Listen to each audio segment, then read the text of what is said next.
Okay, can I start?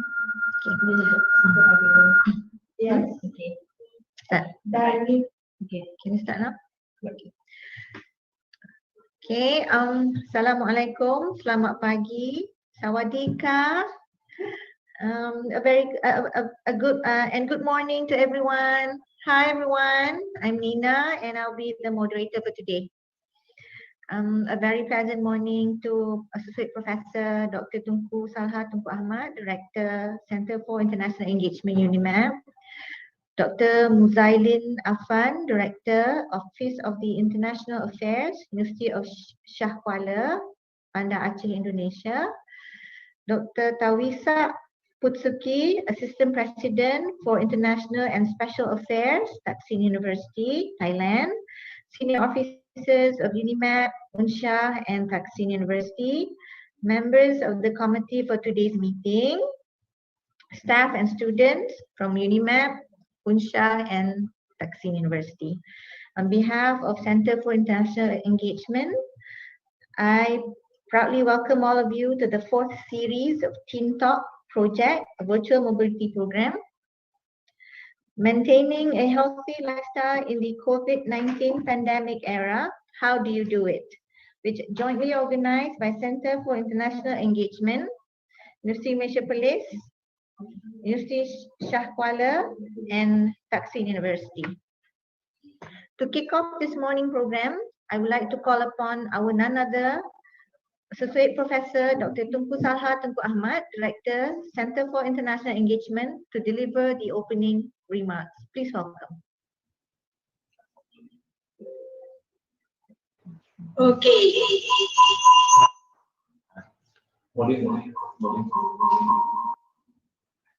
Thank you. One moment. Done. Okay.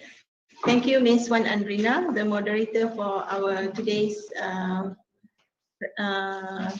session. Yes, our today's session.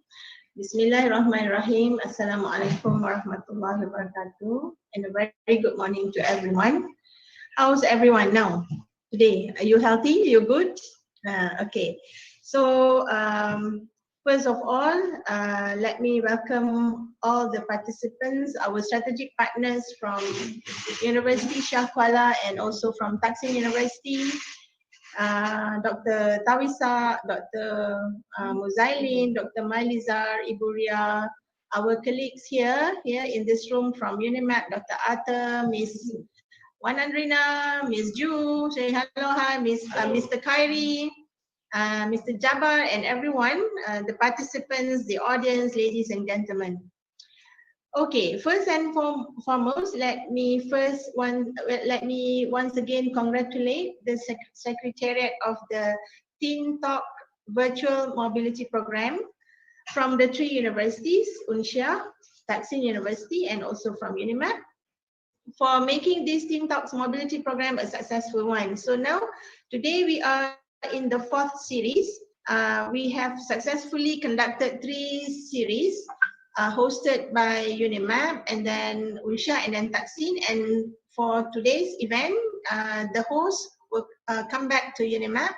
So thank you very much to everyone who has participated in our joint virtual mobility, in our joint virtual mobility program for the first series, meeting 1 until series 4, today's meeting, which is conducted today.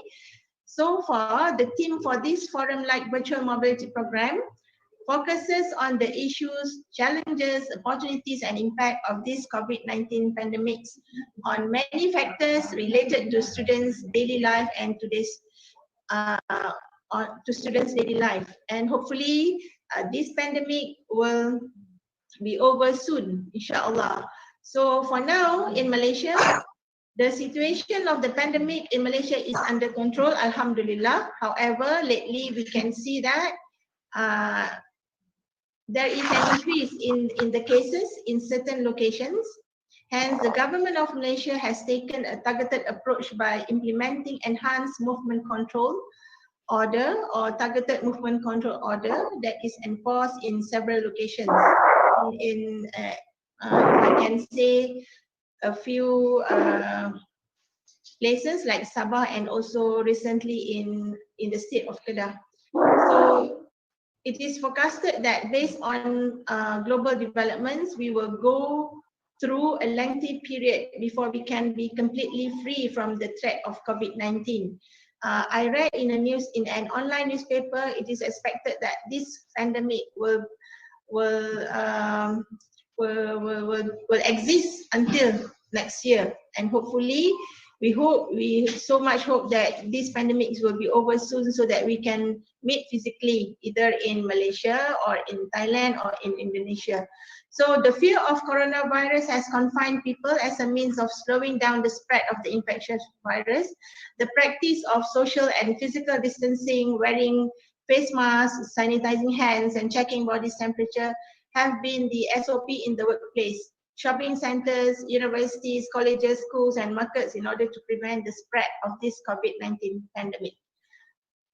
Okay, we come back to this program. So the primary benefit of this virtual mobility program is that because of its low cost compared with physical mobility, it is accessible to many more students, and it also provides a classroom experience that sets students up for job markets in which companies are increasingly working in more global and virtual collaborative settings.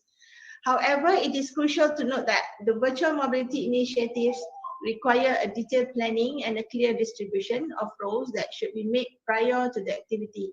A detailed planning like what has been done in this Teen Talk ideas or Teen Talk program is very, very important. So thank you again to the Secretariat who has planned carefully to make the program successful, and not only for the activity to succeed, but also to prevent a lack of commitment or participation from one or more of the partners. A good planning by UniMAP, by ITS and UNSYIAH has made the objectives of this program clear, explicit, and achievable.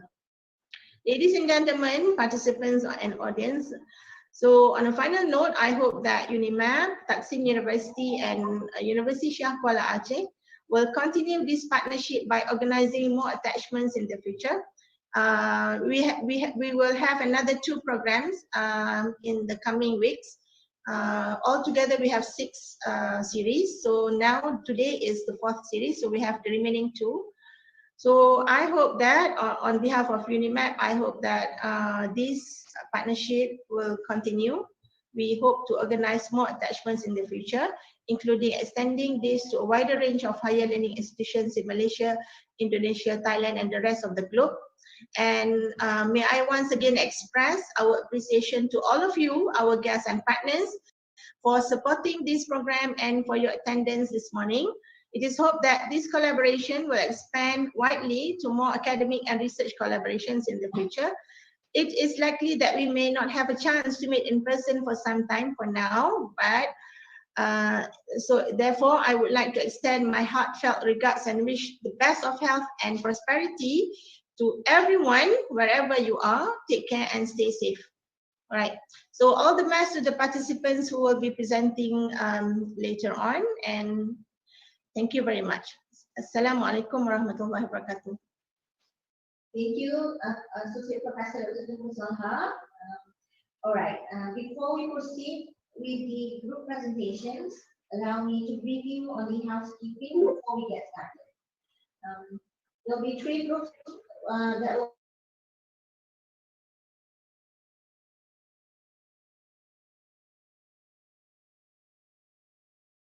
Okay.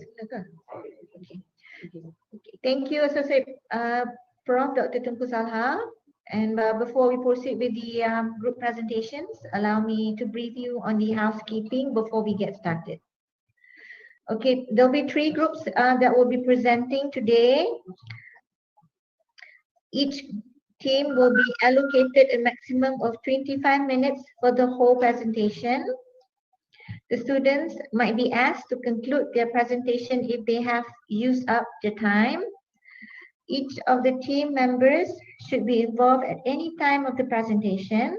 The presenter may use any presentation aids or software such as PowerPoint, animation, video, etc. if the content can be shared by the function in Zoom meeting platform. All presenters should rename their ID in the Zoom meeting with the abbreviation of their university names in front of their IDs. There will be a 15-minute break before the Q&A session. There will be a 40-minute Q&A session by the audience. So if you have any questions, please leave your questions in the chat box. Your questions will be displayed during the Q&A session and our presenters will answer your questions. A closing remark by our none other Dr. Arthur Ipoh Ping Yong, Deputy Director for Center for International Engagement of UniMAP. And an e-certificate of appreciation will be issued to the audience who have participated throughout the program and will be emailed to the eligible members after the program. Please be reminded that the attendance will be taken at both the beginning and the end of the program via Zoom chat box. Okay. Now, allow me to introduce the team from UniMAP. We have Muhammad Azman bin Muhammad Naufal from Engineering Entrepreneurship, Faculty of Applied and Human Sciences. And we have Ms. Sangeeta Teyagarajan from International Business, Faculty of Applied and Human Sciences. We have Nur Aisha Zulkifli from Engineering Entrepreneurship, Faculty of Applied and Human Sciences. We have Ms. Lokeswari Krishnan from Engineering Entrepreneurship, Faculty of Applied and Human Sciences. And last but not least, Tan Jing Yi from Industrial Biotechnology, Faculty of Chemical Engineering and Technology. And moving on to team from Thaksin University, we have Nathanon Chensuksan, English major, Faculty of Humanities and Social Sciences. We have Rihata Longcom, Bachelor of Education in English, Faculty of Education. We have Mr. Saiban Sama, English major, Faculty of Humanities and Social Sciences. We have Ms. Titi Chaya Wongkachaton, English major, Faculty of Humanities and Social Sciences. And last but not least, we have Mr. T. Nadet Duang Suwan from Public Administration, Faculty of Humanities and Social Sciences. Okay, moving on to our last but not least, the team from UNSYIAH. We have Ms. Monita Julis Talia from Communication Science, Social Science and Politics Science. We have Mr. Mohandis Habibur Rahim from International Law, Faculty of Law. We have Muhammad Al-Fad from Chemical Engineering, Faculty of Engineering. We have Mr. Lamin Samura, International Economics Development from Faculty of Economics and Business. And last but not least, Ms. Kurata Ayuni from Pharmacy, Faculty of Math and Science. Okay, now without further ado, let us all welcome team from UniMAP to start their presentation on the topic, maintaining a healthy lifestyle in the COVID-19 pandemic era. How do you do it? Okay, over to you.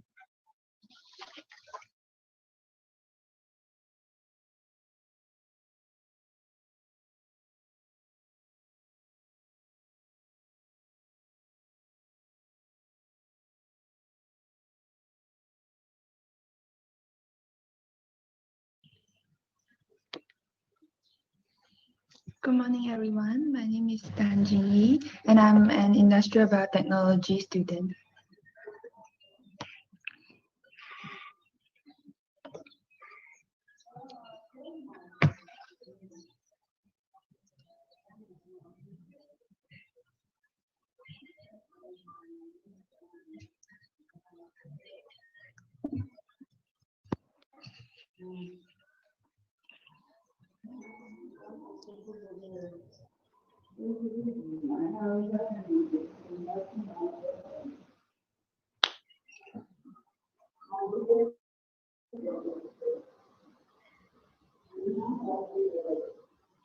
Okay, so I'm the first person of the group to present to you the topic, maintaining a healthy lifestyle in the COVID-19 pandemic era and how do you do it?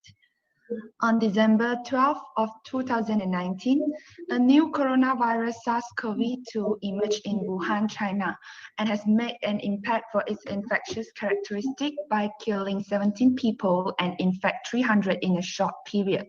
The coronavirus death toll in China exceeds SARS crisis 17 years ago, and we are seeing more and more extreme responses from all around the world. And in March, WHO declares COVID-19 as a pandemic. There was a second wave of coronavirus in China, but has been tamed. This shows that we could more or less do something to prevent this pandemic to continue spreading and protect ourselves.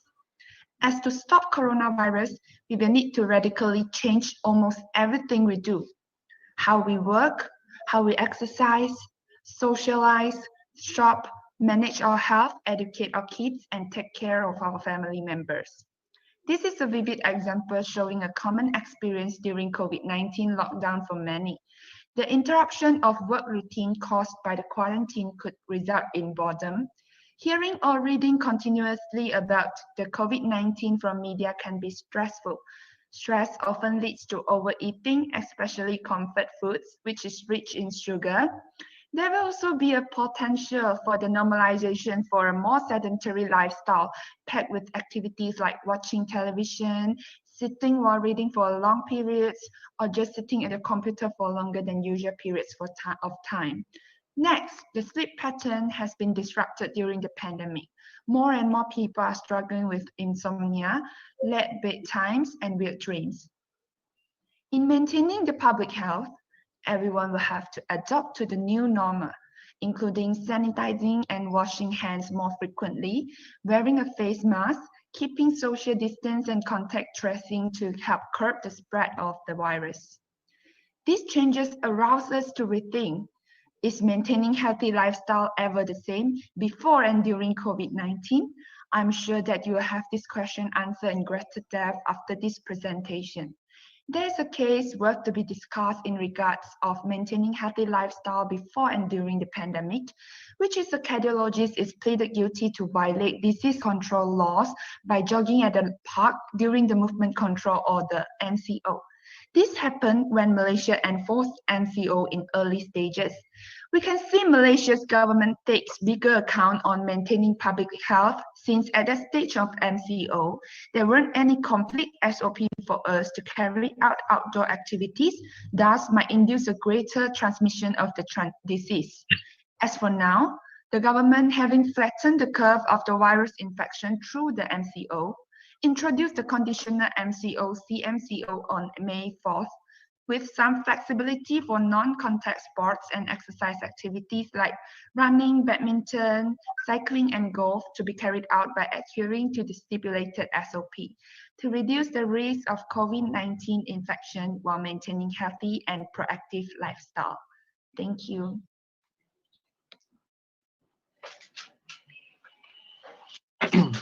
My name is Muhammad Azman bin Muhammad Afal from Engineering Entrepreneurship, and I would like to explain regarding personal experience on the lifestyle change during COVID-19 pandemic.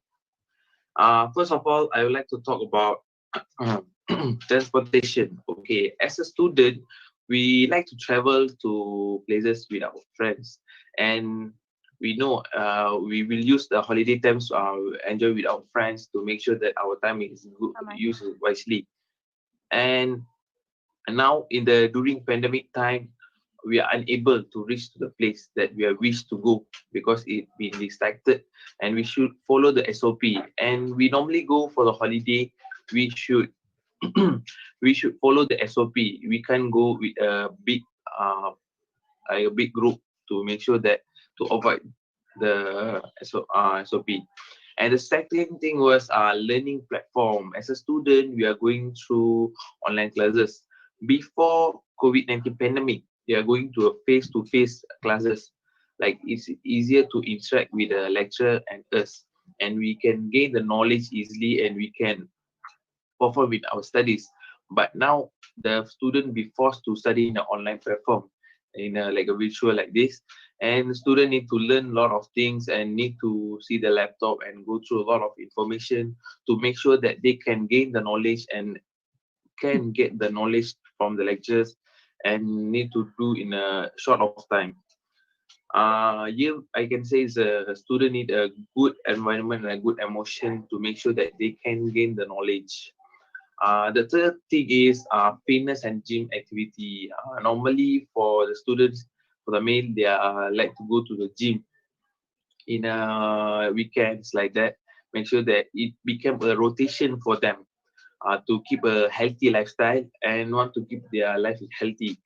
And now they need to be do from the home, and we are doing from home. We need gym equipments like a dumbbell, everything to make sure that it gives the interest to do at the home also, and make sure that the places are give a good vibes to make sure that we can do the gym exercise in the home.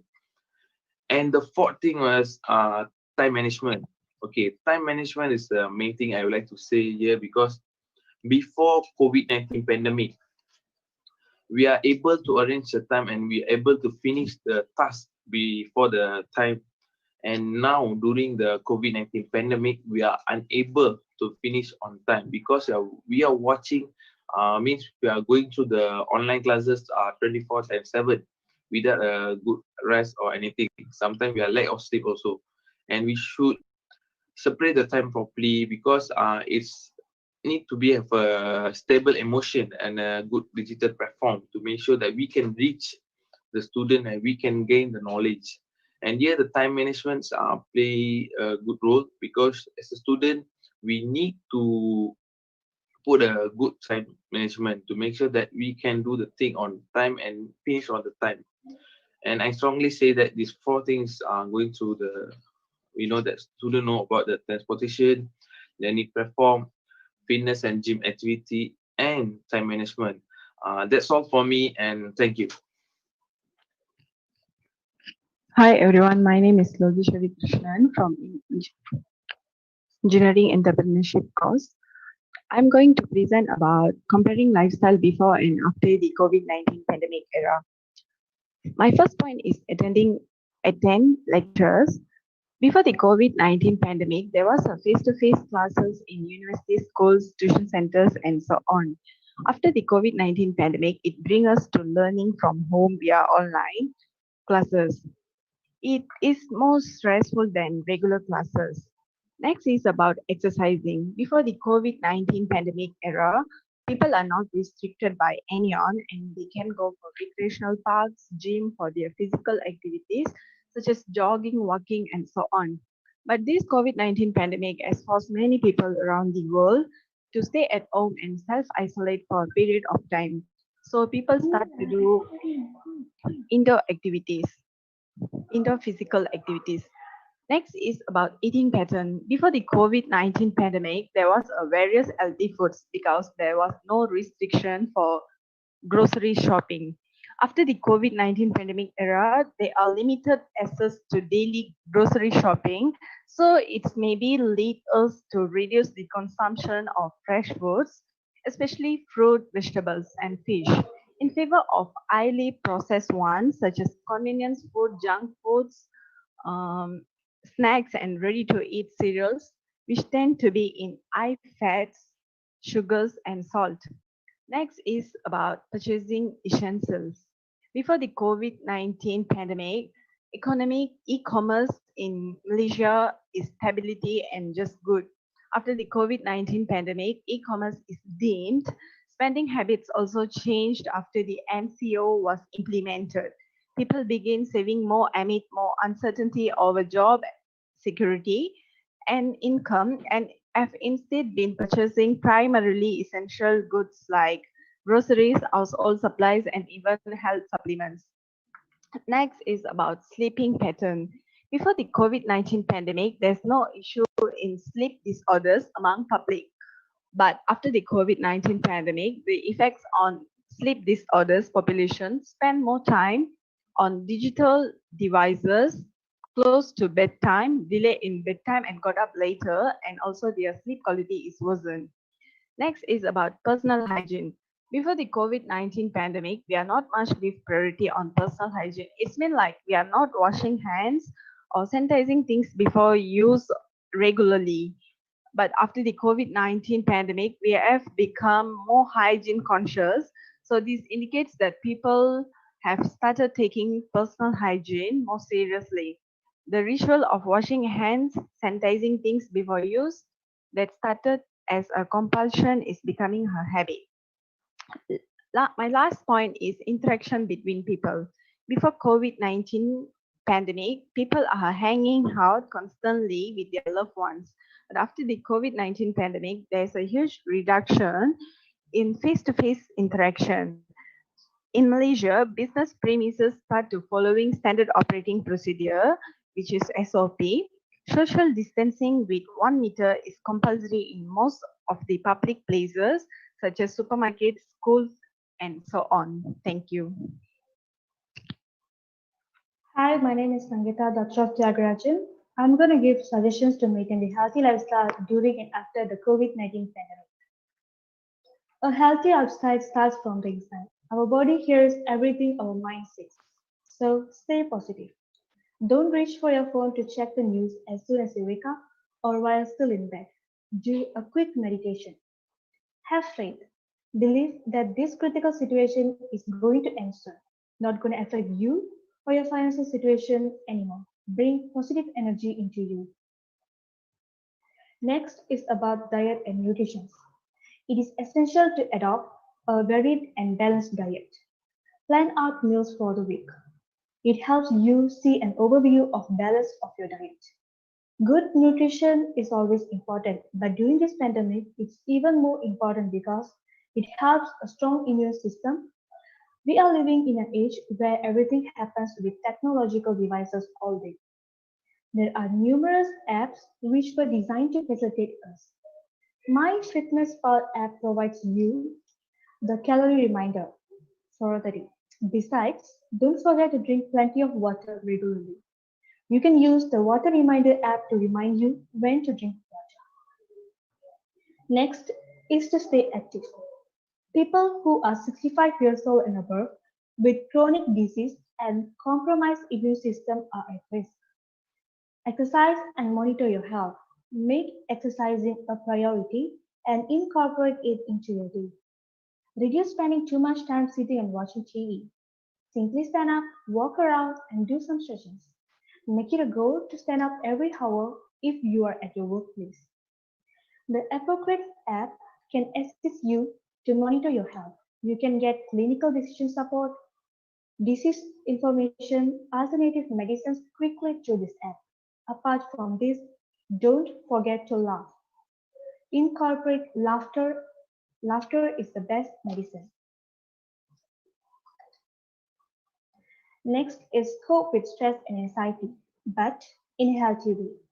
It makes you and the people you care about stronger. You can use a stress ball. Squeezing the ball activates the muscle of your hand and wrist. Then releasing the grip allows the muscle to relax. There is the best and top-rated app called Calm app. Can assist to release stress. It's filled with hundreds of meditation practices, sleep stories, and some sessions for how to train your mind to focus. Other than this, you can chew a gum, dance, light up a scented candle, and laugh to cope with stress. Staying hygiene is equally important. Wash your hands properly and regularly. It's the single most important thing we can do to prevent spread of germs. Use soap and cold or warm water because they are more effective at killing germs and viruses. Wash all parts of your hands for 20 seconds. If you are not sure how long it is, sing Happy Birthday song twice. And don't forget to be a distance aware. Wear a mask wherever you are. These are the 5 suggestions I would like to recommend to maintain a healthy lifestyle during this pandemic. Thank you.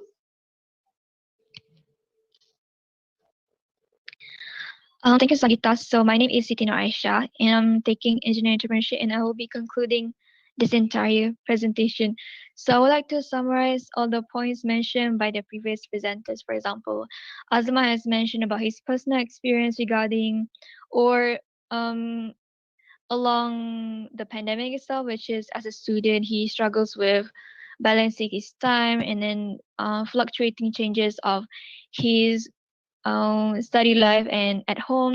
So also the other presenters have suggested ways for you to overcome the little I would say tumbling stones that occurs during the pandemic era. And also they are, for example, my presenters have given the apps that you can use to monitor and conduct a healthy lifestyle. So what I can conclude is I will give around three aspects. The first one being digital, and the second one physical, and the third one is mental health. So what you can do digitally, it is more about the environment that we surround ourselves with. So you do not want to surround yourself in a very negative environment where everyone is talking about each other, bashing each other, and creating this toxic mindset that it's very harmful for us because, as Sangeeta said, whatever your mind thinks, your body acts.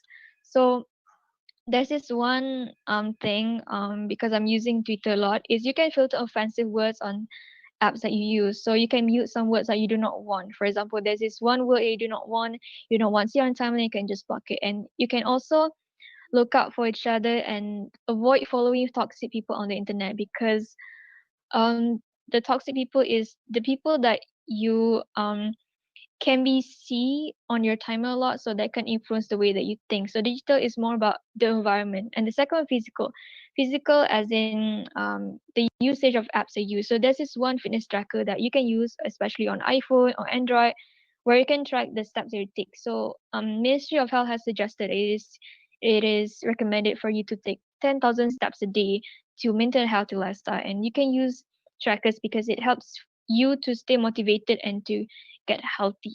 And it's also important for you to balance your work and sleep schedule. And there's this one app that tracks your sleep cycle and for you to make a schedule of your work.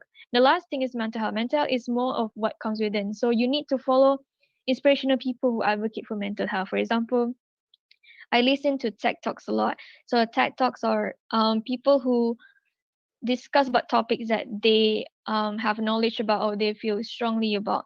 So you can search for tech talks on YouTube, for example, or download the app tech talks, and you can always find the topics that you strongly connect to and that can help your mental health a lot. So it is about how you grow yourself as an individual during the pandemic itself. So second thing that you can use is you can read books that lift you up because there are some people who read books and some people who prefer podcasts itself. So listen to podcasts that encourages positive mindset or do whatever that makes you happy during pandemic. For example, we used to have a flood of trends that we can do during this pandemic. For example, making dalgona coffee and all that. So three aspects, digital, physical, and mental health is what I can conclude for the entire presentation. So that wraps it up for our presentation. So onto the acknowledgement, I would like to thank everyone who is involved directly and indirectly for especially our lecturers from UniMAP and the organizer itself. And we are very much grateful. Thank you very much. Okay. Thank you, Team UniMAP. It was an interesting and very insightful presentation. Okay, moving on. We are on our next presentation. That is team from Thaksin University. Thaksin University, are you guys ready? Okay, over to you. You have 25 minutes.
I'm sorry, we can't hear you. Can you speak louder?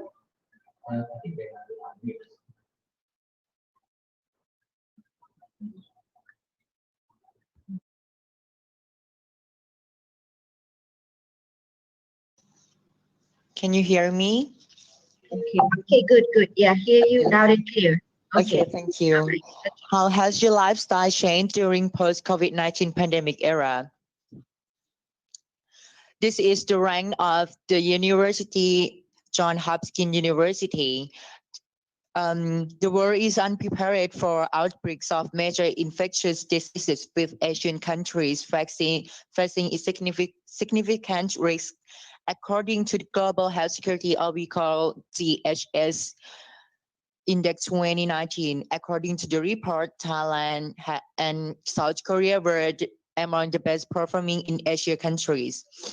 Researchers from Johns Hopkins University have ranked Thailand sixth among a total of 195 countries for the world's strongest health security. Thailand has been recognized as having the highest level of preparedness to cope with epidemic among 13 countries, like 10 countries in ASEAN and plus 3 countries is China, South Korea, and Japan. And the second is the changing of the new normal lifestyle. The COVID-19 makes everything in the people's life unexpectedly change, uncertain future worries, and the lockdown measures have a direct impact on the business sector and the overall economy of the country. For now, all the talk is about the new normal of physical distancing, wearing face masks, and personal hygiene with frequent hand washing. Third, the third is Attaching Our Website is an app to help medical. At the height of the pandemic, business, government office, and school or university were locked down, whilst religious services in most of Muslim, Buddhist temple, and Christian places of worship were suspended. Today, people who go to a store or shopping center are tracked via their mobile phone, sharing data about where they are going and for how long. The goal is to track the movement or location history of the individual who have tested positive in order to contain a potential outbreaks. Attaching website is an app designed to help a medical professional, government agencies, and to the public trace COVID-19 infections. Users can submit information to the app about their health status and location to assist the government and doctor trace the spread of the virus. And fourth is electronic and internet has come into play. Nowadays, technology and the internet allow visual and verbal communication to happen just a click. Expanding working beyond office premise, many organizations offer employees to work from home, an alternative to save resources in office, as well as solution in case of any emergency that causes employees to be unable to travel their respective office. Nevertheless, work from home has become a challenge for office workers to keep up their performance, since it must be as productive as how they work in their office. Let's move on to the next topic by Natchanon.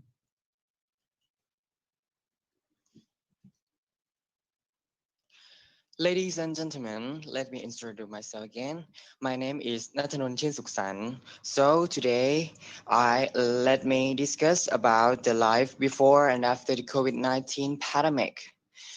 So I would like to make a comparison and discuss the change that we are experiencing right now in terms of healthcare and well-being activities during COVID-19 pandemic, food patterns, and influence of online and social media. So I am assigned to talk about the first two topics, and the rest will be assigned by my fellow teammate, Mr. Tinade.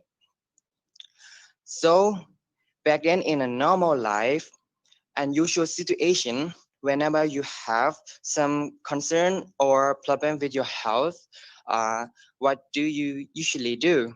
I guess you will go to the hospital for a personal meeting with the doctor, and you have to wait for quite some time because there's a long queues.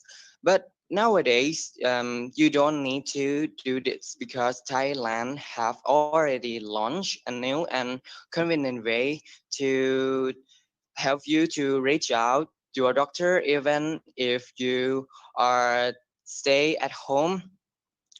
So all you have to do is to call to the doctor directly through calls or chat um, by online doctors' respective online pages. So you can make online appointments and consultation through this. You can tell everything about your health problems, symptoms, and ask for information, suggestions, and medication that you need to take. Um, if it is an emergency case and you need to go to the hospital and book a queue, this way can help you to decrease connection and protect yourself from being infected with COVID-19. So the next I will be discussing about the well-being activities done during COVID-19. Uh, Before the pandemic, we get to do a lot of outdoor activity like biking, Zumba dancing, swimming, or mountain climbing, and etc. People spend less time to bond with the family and relatives. But with the new normal setup, people are required to stay at home and spend more time with the family, resulting to establishing a close bond with the family. So during the quarantine, many families has uh, discovered and enjoyed fun indoor activities. For instance, people have done easy home exercises such as pull-up, push-up, and jumping rope. Some have consulted to or like coach or trainers uh, for help them to work out effectively and properly, even if they are staying at home.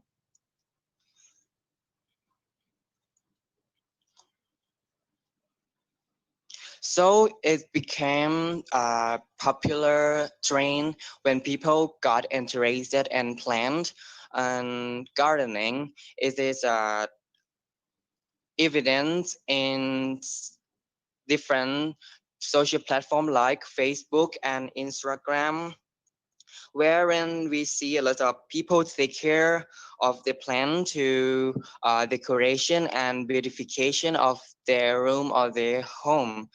And at these trying times, many have become plant lovers and plant sellers, which I consider a positive change into a new normal.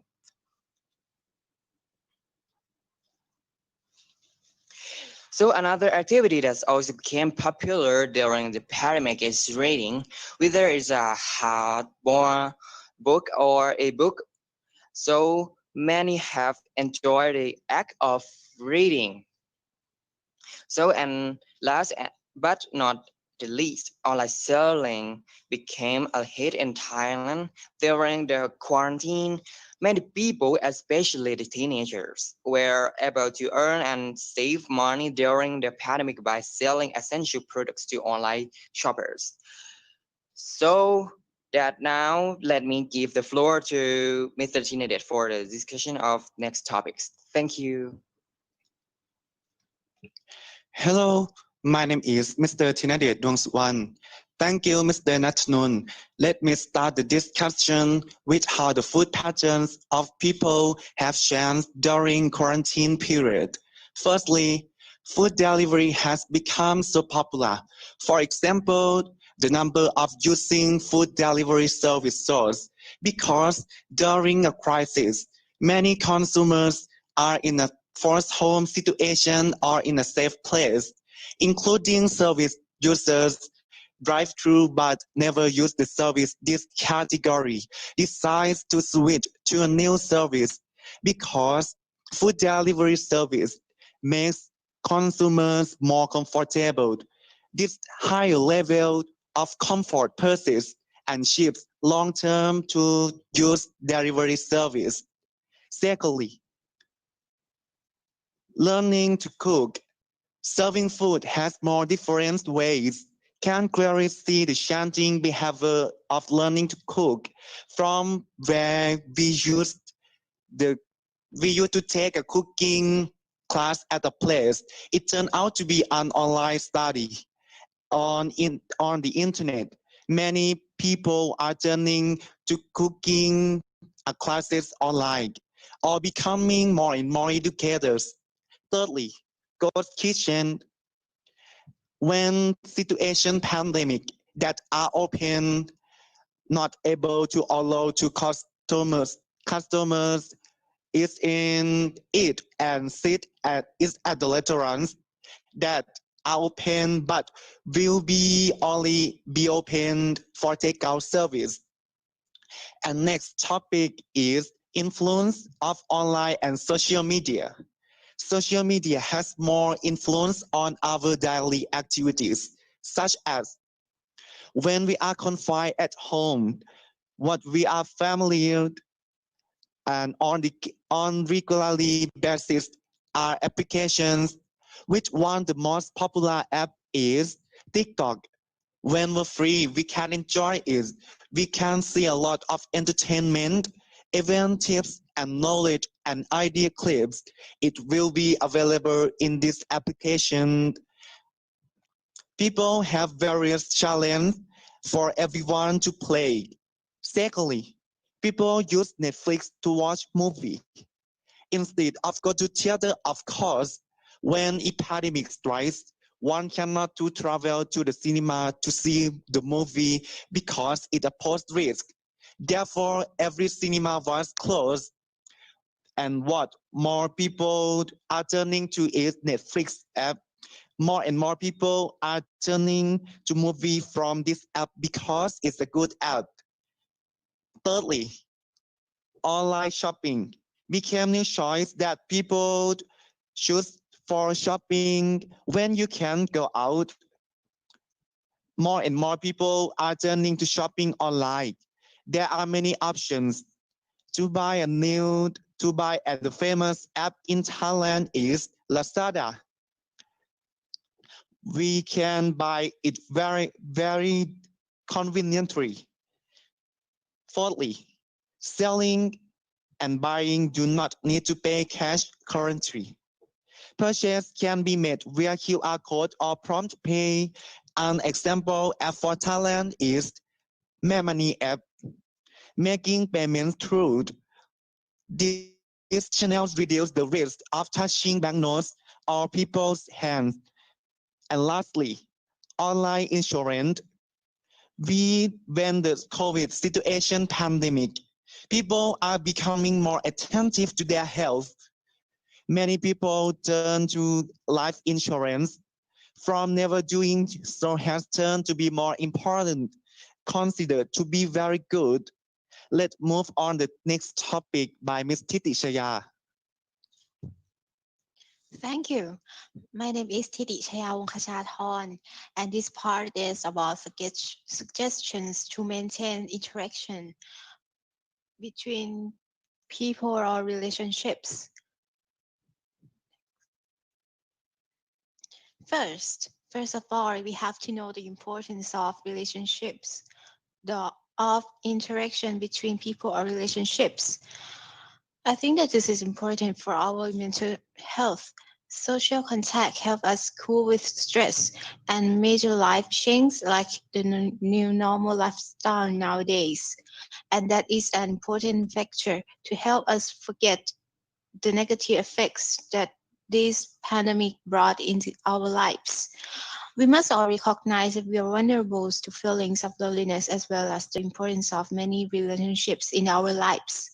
Therefore, it is so important to maintain relationships outside the home, even if you can't see your friends or your loved ones face to face. There are several solutions to maintain interaction between people. I understand that it can be emotionally difficult time for many people. I have had made a list of suggestions to maintain interaction between the relationships of the people during this time. The first, be on your best behavior. Be sure to take care of yourself by getting enough sleep, eating well, exercising, and doing something creative or fulfilling every day. If you live with the other, use your time together. Remember that this policy is temporary. Try to take this advantage to share about your experience and doing something that you would normally do. 2. Adapt your communication by use video calls to communicate when face-to-face contact is not possible. Create a group video chat and catch up with your families or friends using different social media apps and or take turn time to sharing about your experience on working from home. The third, try long distance dating. If you are in a relationship, take this advantage of this time to deepen your communication differently. I believe that when this time ends, you may find that not only have you maintained your relationship, but you can improve it too. The fourth, be sure to stay connected to the elderly loved ones as best as possible, since the elderly people are at risk of development serious illness from COVID-19. And moreover, I would like to share about my case that I cannot go to the campus with my friends during the first phase of the pandemic. The only thing that we need to have is patience, and the only thing that we have to do is online studying. Now, even though I still cannot join the class with my friends, I can meet them in the campus. That indeed a little kind of happiness. Overall, I would like to say that life isn't going to be perfect all the time. The value of a relationship is that you stick by each other for better or for worse. The pandemic isn't a permanent situation. I think that we should try to stay focused on the good things that are happening. Next is Miss Rihata. Thank you very much, Ms. Syiah. Now, let's move on to the last part of the presentation. Let me introduce myself first. My name is Rihata Longkem. Now, I will be presenting 4 suggestions that will help us maintain a healthy lifestyle during the COVID-19 pandemic. Let me begin with the first step. The first step is to pay more attention to hygiene.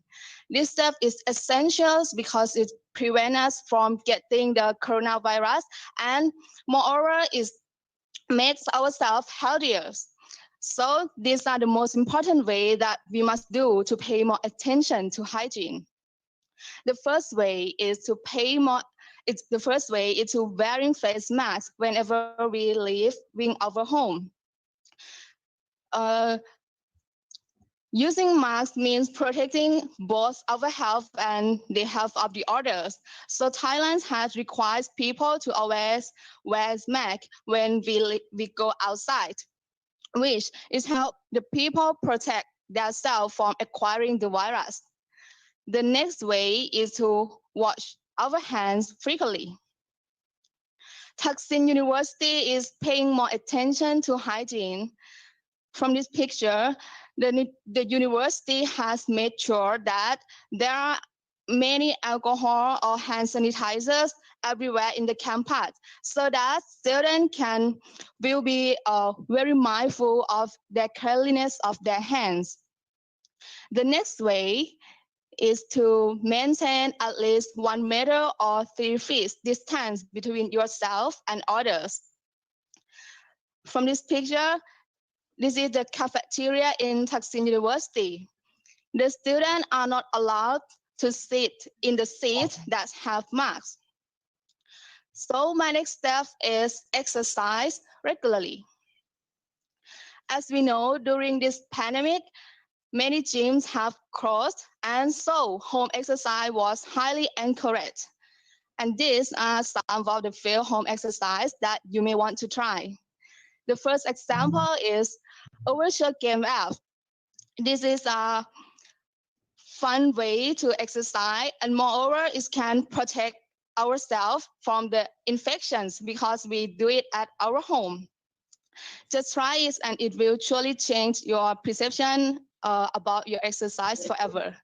And the next example that I want to show you is workout with friends or family via online messaging or video conferencing platform. The application like this, Zoom, Webex, or Google Meet can be utilized by performing live online exercise together with friends and family. I think exercise is more fun and not be boring when we doing together with our friends or family. Ms. Riata, I'm sorry, you have 3 minutes to conclude your presentation. Okay, thank you. And the last step is to don't be stressed. So the first way to decrease your stress is talking with friends by social medias that we use in nowadays, such as Facebook, Instagram, or Twitter. And next is a virtual party. A virtual party is not much different from real party. We can meet our friends via online platform such as Zoom or Webex, and we can create activity such as playing game together or watching movie together via Netflix party. So now turning to the last step, it is seek for new skills and enjoy doing it. I highly suggest that you do this because during this pandemic, I got to learn new skills from different social media platforms. And actually, I find it's very informative and now it's become one of my hobbies. So I hope you guys get many skills from staying at home during this pandemic. Now I have come to the end of my presentation. All in all, this pandemic the world is facing is truly it's really creating a major impact on Thailand, such as in economy, transportation, healthcare system, and so on. So it has significantly changed our life and our lifestyles. However, even as the difficult time, we still need to look at the brighter sides of life. We may be facing a lot of obstacles or a lot of struggle, but this pandemic also brought several positive changes. This includes the utilization of technology, because nowadays many things involve technologies, especially in medical, healthcare system, in force and activities, and so on. So we have to utilize this part of technologies. And this pandemic shouldn't stop us from keeping and maintaining relationships alive. There are many ways in which we can still keep in touch with our friends and families. And lastly, the most important thing is to staying healthy. And we have to follow the suggestion to maintaining healthy lifestyle during the COVID-19 pandemic and always taking care of yourself. Thank you very much for your attention.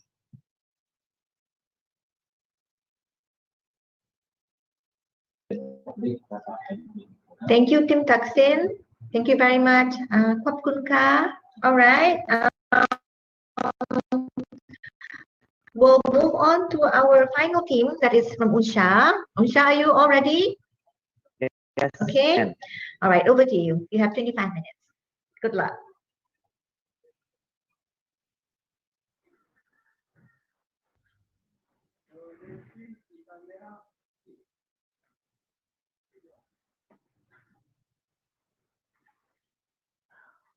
Okay, thank you. Bismillahirrahmanirrahim. Assalamualaikum and peace be upon you. Sawadee Kap. Firstly, I would like to say thank you very much to the MC, lecturers, and everyone who involved in this event. And our honorable friends from Universiti Malaysia Perlis and Thaksin University, we are glad to meet and have a discussion with you. And also thank you very much to the audience who want to spend their time with us. Let me start our presentation with the title, Maintaining Healthy Lifestyle in the COVID-19 Pandemic Era. How do you do it? Next, please. Here we are. Okay, so there are 5 points that we will present to you.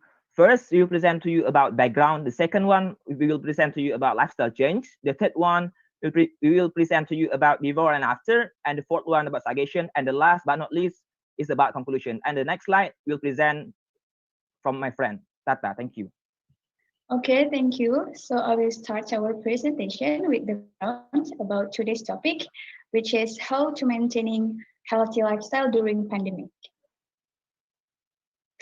In this unstable condition, being healthy is the first step to prevent the infection from coronavirus disease and maintain a healthy lifestyle by doing what is right for your body. And it's not just about physical fitness. It's also about being mentally and emotionally fit. And as we know, the COVID-19 could attack everyone and easier to contaminate people with weak of immune system or with another underlying medical problems. So, and there is no vaccine yet proven to against the disease. And the best way we can do is strengthening our own immunity and start to live a healthy life. For example, like eat a healthy food, keep the hygiene, and etc. that will be explained completely from my friends. Next.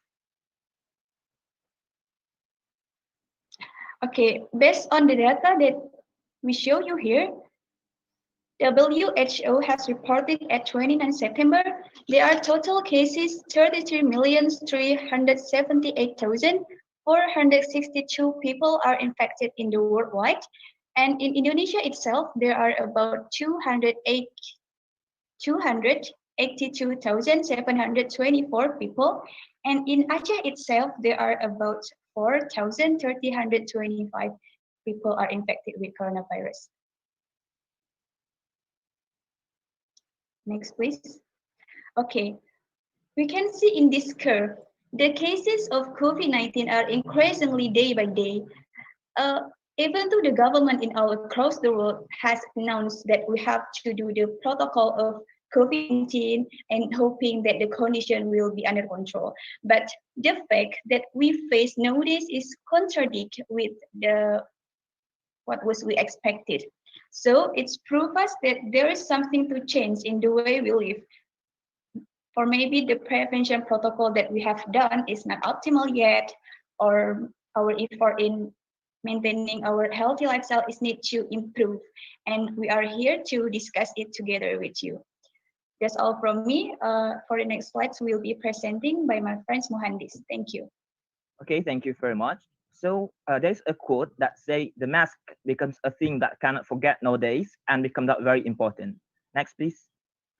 So now I'd like to talk about lifestyle change. Before I explain further, then let's talk about lifestyle change. What the meaning of lifestyle itself? So the meaning of lifestyle itself is the way in which a person or group lives, how the way we live, such as how we are back home, how we wash our hands, and so on.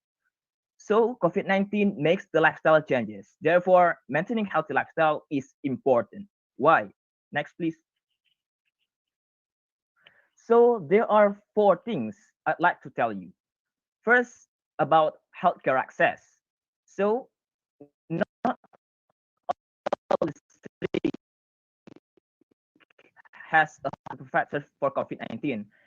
In Indonesia, even in remote area, there is no clinic. So that is really important to educate the people to have a maintaining healthy lifestyle itself. And second one is about less educated. As we know, Indonesia is the 4th largest population in the world, and many people that still not receive education well, or even they didn't want to go to school. Because of that, they don't understand or they don't believe on what is happening now. And the third one is about trust issue. In this digital era, where phone becomes obligatory to have in order to make communication, to get information, and so on, but unfortunately, it also became a threat to our life. Why? Because, for instance, in this digital era, there is a lot of hoax news. You know that. So in this pandemic era, the people of Indonesia, there is like some people like say that this pandemic is conspiracy that broke by China to collapse in Indonesian economy. So that we should like choose the one and the incorrect one, the correct one and the incorrect one. And the fourth one is about public ignorance.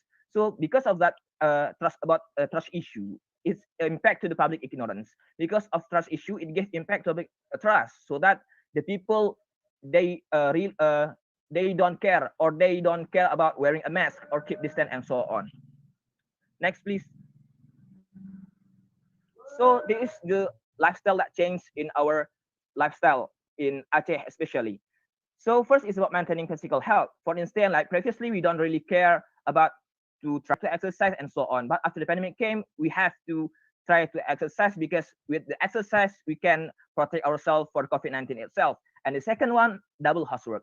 Previously, we as a student, we have a class in our university. But when the pandemic came, we do our class in our home. So that when we do in our home, when after we have a class, maybe before we change our clothes for our class, we have to dry our clothes, or we have to wash our plates. And then the third one is about more hygiene. Before this, we don't really care. When we back home, we wash our hand or we change our clothes. But after the pandemic came, we take care of these things, like we wash our hand, use hand sanitizer and so on. And the fourth one, whole time for gadget. Before this, we use our class in we do our class in the classroom, but after this, we do our class in the platform like Zoom, Webex, and so on. So that after the class, like we have we take our time for assignment, or for or get an information or knowledge. We use our mobile phone. So our focus when we stay at home, we use our phone or gadget for whole time. Next, please. And the fifth one about try to be cooker. So before this, we as a student, especially myself, when lunch or dinner, I take my food outside of my home, because I have a schedule in my university. But when the pandemic came, I tried to be a good cooker, where maybe we try to be like before this, like we cook water, it could like dry, but after this we try to be a good cooker. And then the sixth one about restaurant for gathering. So in Aceh itself, like we have like culture like hang out with our friend in warung kopi, or in English we say like a coffee shop. But after this happening, like we stay at home and make our coffee at home. And the last one but not least, our movement has been limited. So I think all of countries have like travel restriction for foreign visitors, including Indonesia. So like before this, like I myself, like I like to have an exchange student, and then or vacation to the Malaysia maybe, or to Thailand. But after the pandemic came, I have to stay at home. Thank you. And then next, please. So I want to show you that lifestyle change in my province, Aceh. Thank you. Please enjoy it.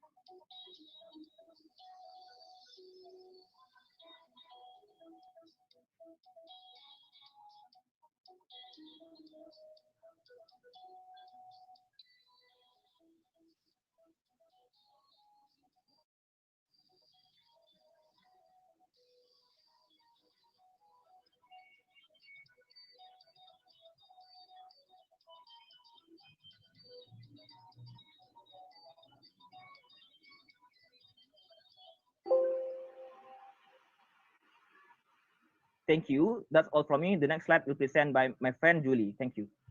Okay, thank you, Mohandas, for the chance. Now let's compare what have changed after the pandemic. The first one is attending lecture. Before, in normal day, we used to come to our class every day to meet our lecturer to get study. But after all things start to happen, the government decision have us to keep at home, so we can't go to our offline class anymore because of the virus that easily spread out in a crowd. So we forced to take online class that can be using by Zoom or Google Meet or any other platform. This online class can be accessed from everywhere that have a good signal. Despite from the lack of this online class, this method can make things easier for us that have to be educated but we can't go out from our home. The second one is outdoor activity. Because of the COVID-19, we reduce our outdoor activities such as shopping, exercise, watch a movie, hang out with our friends, and many more. But after the pandemic, we started doing it at home, like work from home, school from home, social at home by video call, Skype, and anything else. Even some of us exercise at home. It's actually really hard for us because we haven't done it before. But after the pandemic, we start to adapt and we start to adopt it as our routine. We do that to prevent ourselves from getting infected and help to stop the virus from spreading out more. The third one is meal pattern. We used to eat more junk food and buy from our food from outside, like my friend said. But after the pandemic came, we start to consume more healthy, like vegetable, to improve our immune and protect ourselves from getting infected.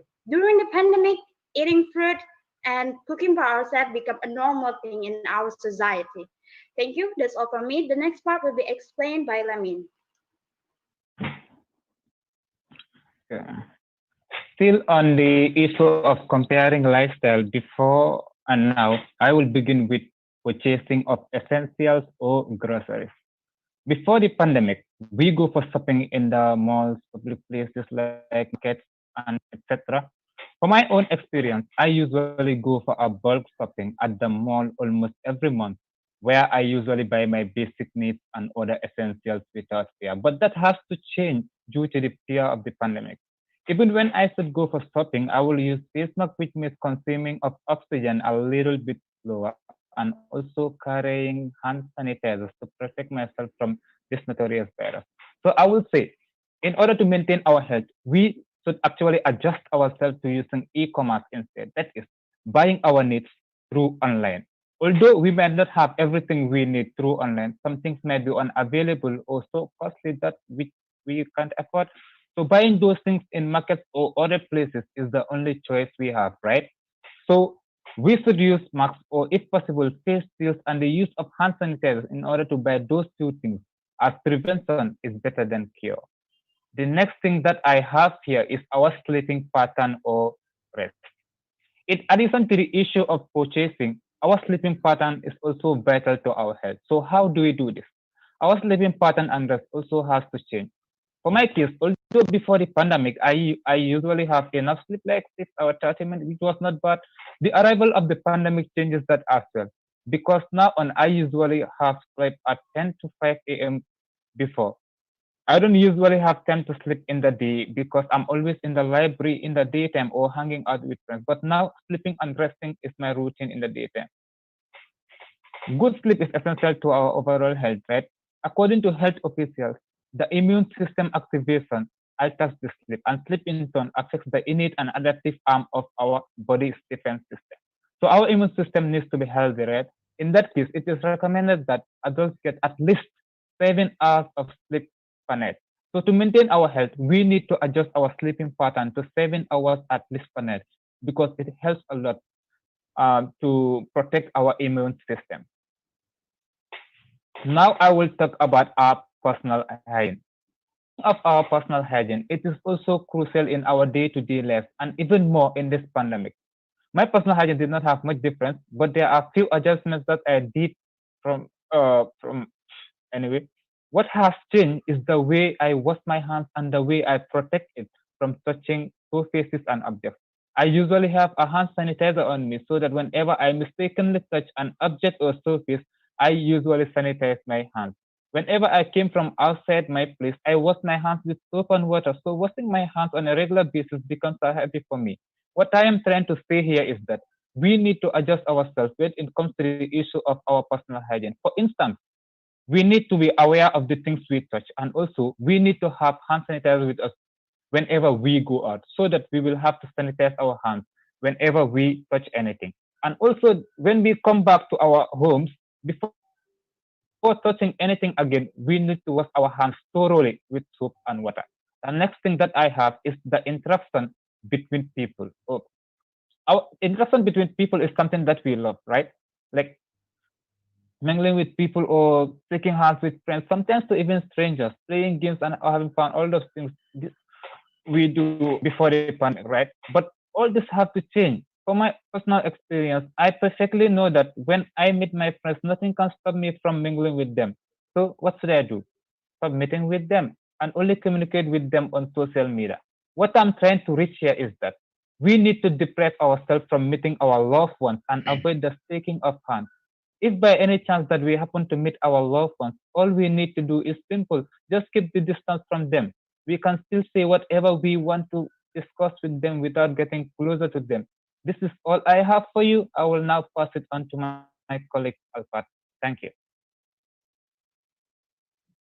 Okay, so after we know the impact of COVID-19 in our lifestyle, what's next? What should we do? This is some recommendation from the experts. The first one is we should wash our hands often because the spread of disease is frequently through our hands. The second one is we must sanitize constantly all stuff that are touched frequently by our hands, such as laptops and so on.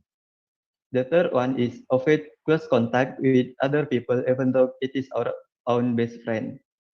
The fifth one is stay at home if we don't have any urgent activities.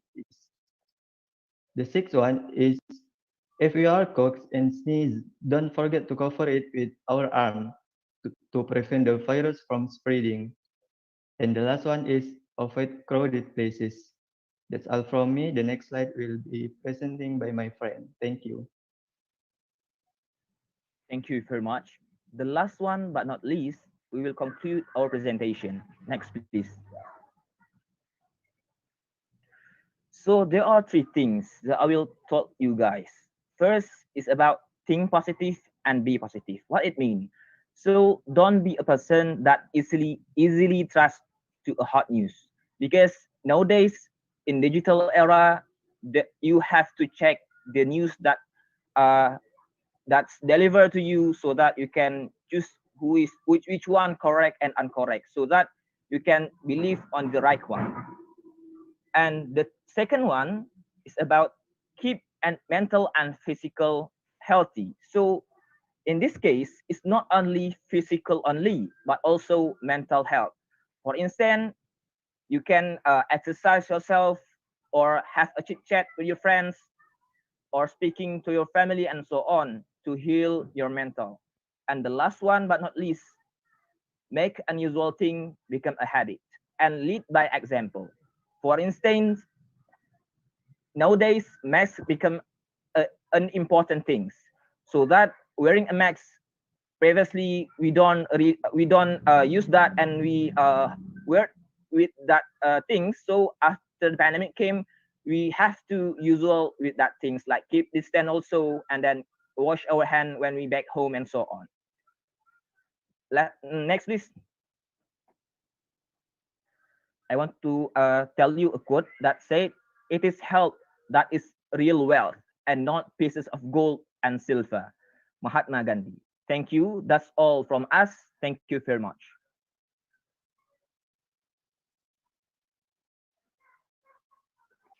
Thank you, Team Unsha. Good job, well done to all the teams, and thumbs up, everyone.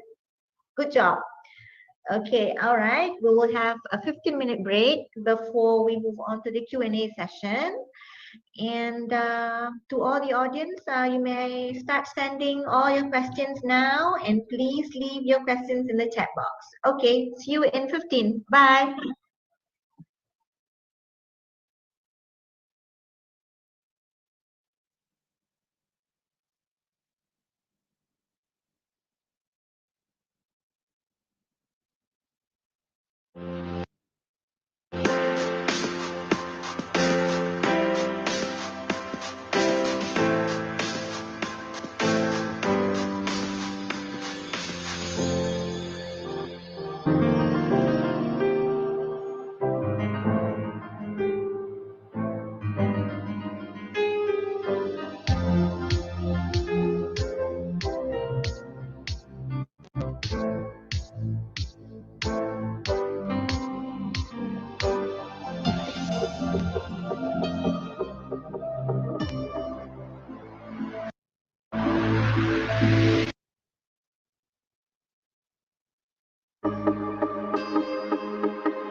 UniMAP, leading engineering and technology.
UniMAP, leading engineering and technology for humanity.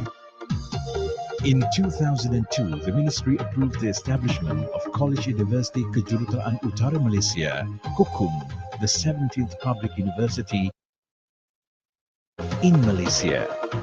In 2007, KUKUM was rebranded as UniMAP.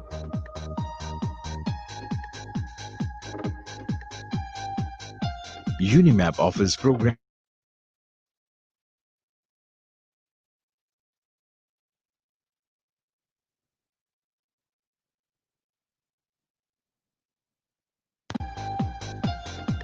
UniMAP operates in 3 main campuses.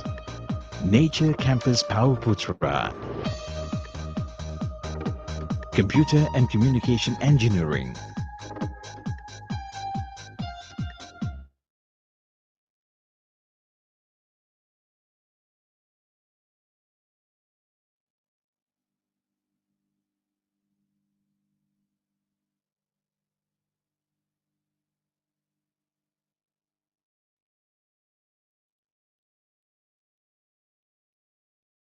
Engineering,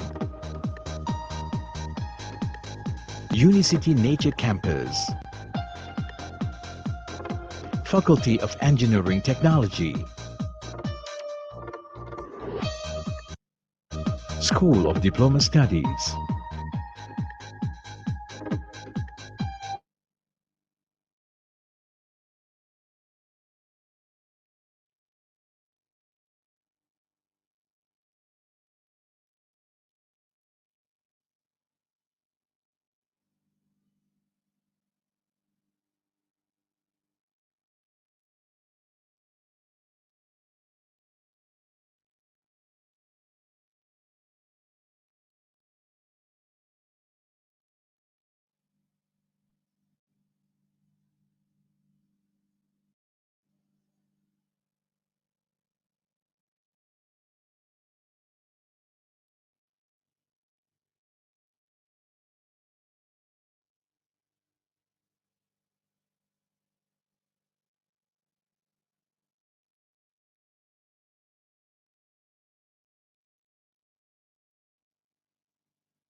UniMAP, leading engineering and technology for humanity. In 2002, the ministry approved the establishment of College Universiti Kejuruteraan Utara Malaysia, KUKUM, the 17th public university in Malaysia. In 2007, KUKUM was rebranded as UniMAP.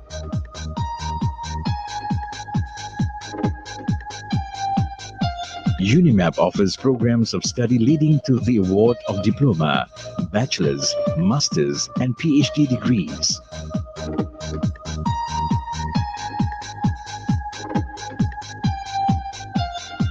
UniMAP operates in 3 main campuses: Nature Campus Putra, Computer and Communication Engineering, Manufacturing Engineering, Electrical System Engineering,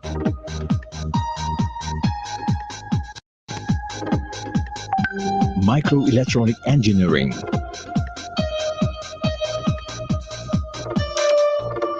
Mechatronic Engineering. Unicity Nature Campus, Faculty of Engineering Technology, School of Diploma Studies,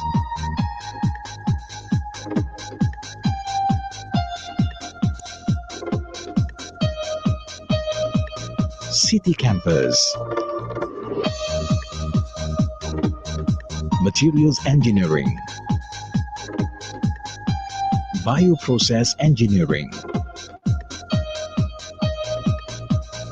Environmental Engineering, Business Innovation and Technopreneurship,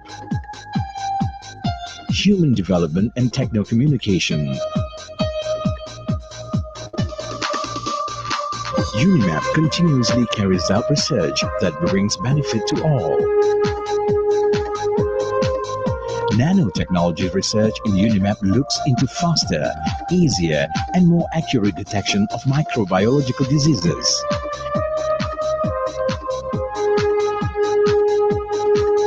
The HPV-CC kit has high sensitivity that allows early detection of cervical cancer through saliva.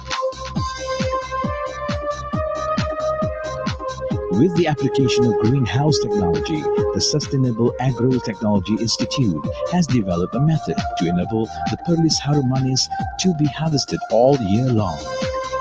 A greenhouse monitoring system has been built to regulate temperature, humidity, and level of carbon dioxide to create an environment conducive for the growth and maturity of the fruits. A bus monitoring system developed by the UniMAP Center of Excellence for Advanced Sensor Technology facilitates efficient monitoring of the movement of university buses for students. Under UniMAP's social responsibility programs, an alternative energy source kit known as EPS kit has been developed. Each year, UniMAP produces alumni whose presence is felt the world over, in many parts of the world. Even though it's a different industry, different profession, but we still need the soft skill, the leadership skill that we learned, that we were taught in school during our university days.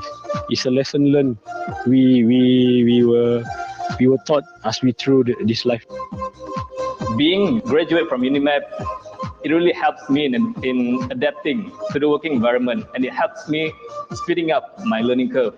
And I think the best thing about UniMAP is they don't just teach you, they prepare you. The soft skills, problem-solving analysis, as well as a lot of hands-on practical that we practice. It will help the graduates to be more confident when they graduated later on. The levers in UniMAP actually helped me a lot for this business. So here I want to thank UniMAP for giving me a very good education for me. UniMAP mantap. UniMAP researchers are globally recognized, evident through the acquisition of numerous international grants. UniMAP is my first choice because the programs offered here are focused and they fulfill the expectation of the industry.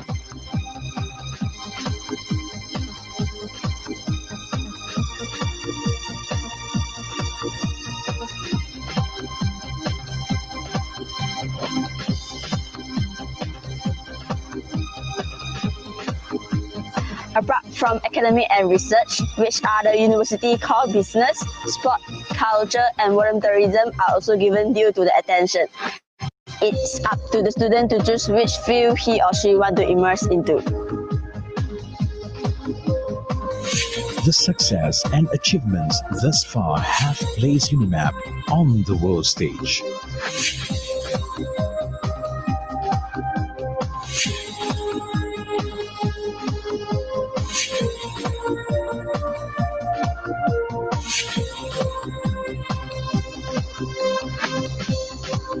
We are proud of our numerous achievements, including being recognized as the world's top 700.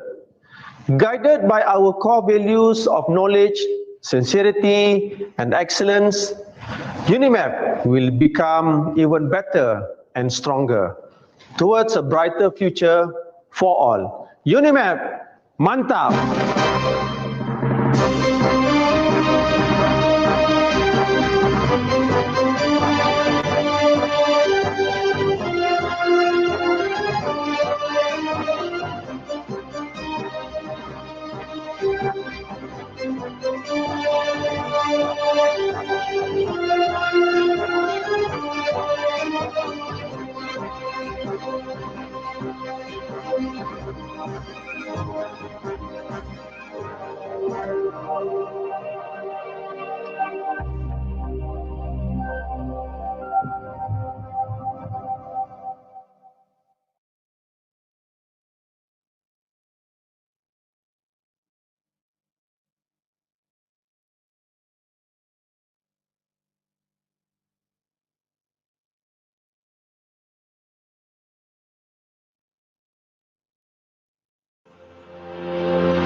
My name is Associate Professor Dr. Muzamil bin Yusof. I'm a Director of Student Development and Services UniMAP. I actually have been taking this position starting from last year, 2019, up to now.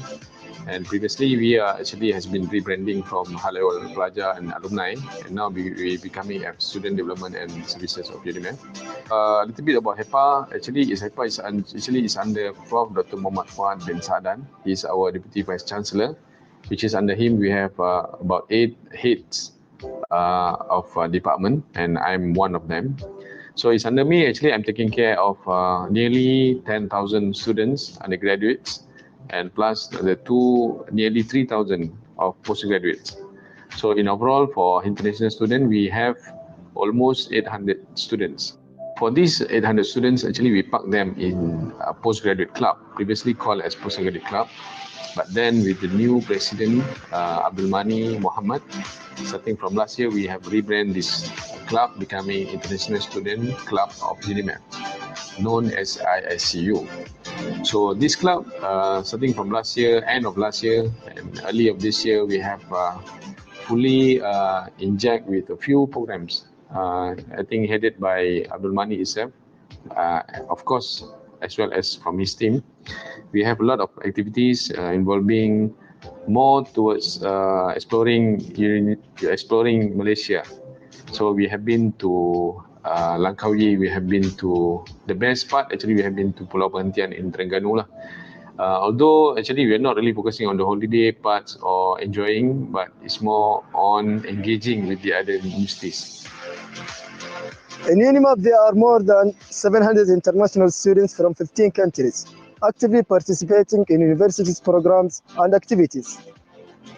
ISU have organized many activities to meet the international students' interests in various fields with full support gained by UniMAP's administration. International Students Club of UniMAP have organized educational trip to well-known universities in Malaysia to give the students the opportunity to experience and learn. International Students Club of UniMAP gather all the international committees and societies under one roof. It is a privilege and honor to be a president of such an organization that is helpful and inspiring the students to come around. In July 2019, ICU had its first educational trip to University Technology Petronas in Perak. We impressed the relation between international students in both universities. In February 2020, the second educational trip to UNISA in Terengganu is done. At the meantime, ICU organized the first Discovery Malaysia program. This program aims to discover the beauty of Malaysia and its most attractive spots. ICU has organized two Discovery Malaysia programs in 2019 and 2020. The first program was held in Bangkok Island, and the second program was a trip to Perhentian Island. In these two programs, more than 150 students have been actively participated and had the chance to discover the uniqueness of Malaysia. ICU has the privilege to organize the first Vice Chancellor Cup 2019 futsal competition at UniMAP. International Students Club of UniMAP, ICU, has participated with the Center of International Affairs, CIA, in organizing the first IMT-GT UniNet Student Mobility Program for 4 days and 3 nights. International Students Club of UniMAP, ICU, has the first international cooperation with the University Syiah, Kuala, Indonesia. As an ICU committee member, it gave us the chance to learn more about the university, starting from organizing programs and participating in programs and helping students.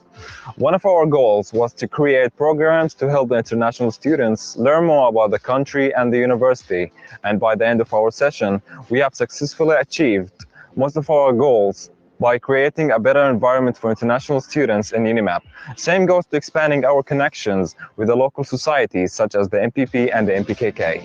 Wishing all the best for the upcoming ICU members. Together we create a better environment for international students in UniMAP.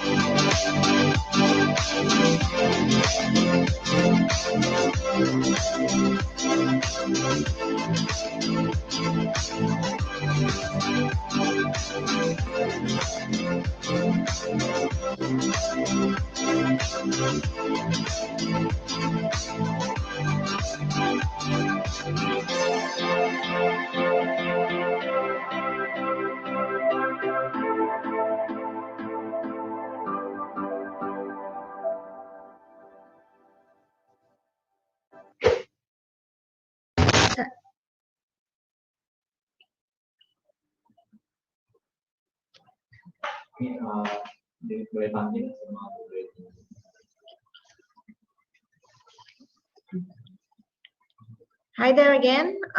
Okay, I would like to check on you guys. Team UniMAP, are you here? Team UNSYIAH? Yes. Team Thaksin? You guys ready Yes. for the Q&A session? Yes.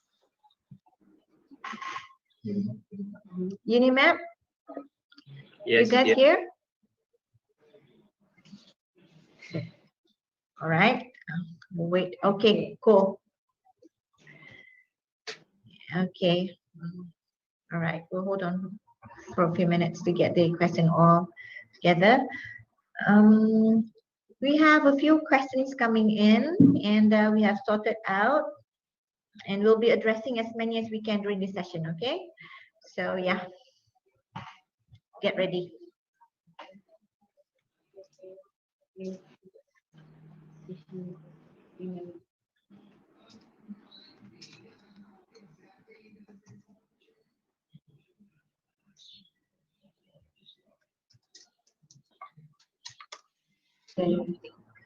Okay, this is a 14-minute session, and we probably have about 5 to 6 questions. So apparently you will have about 7 to 8 minutes to answer. So if you are asked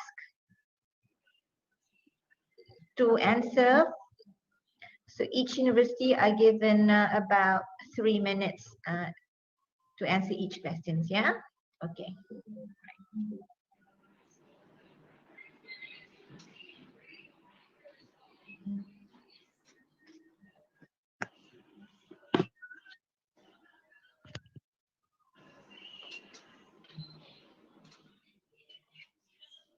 Okay, this question is from Lucia Al-Adawiyah from UNSYIAH. Good morning, everyone. I would like to ask a representative from each university. If we see our condition, it makes us to almost our time using gadgets during our activities. It is also will make people addicted to the social media. How we deal with this addiction? Okay, we'll start with UNSYIAH. UNSYIAH, you have 3 minutes.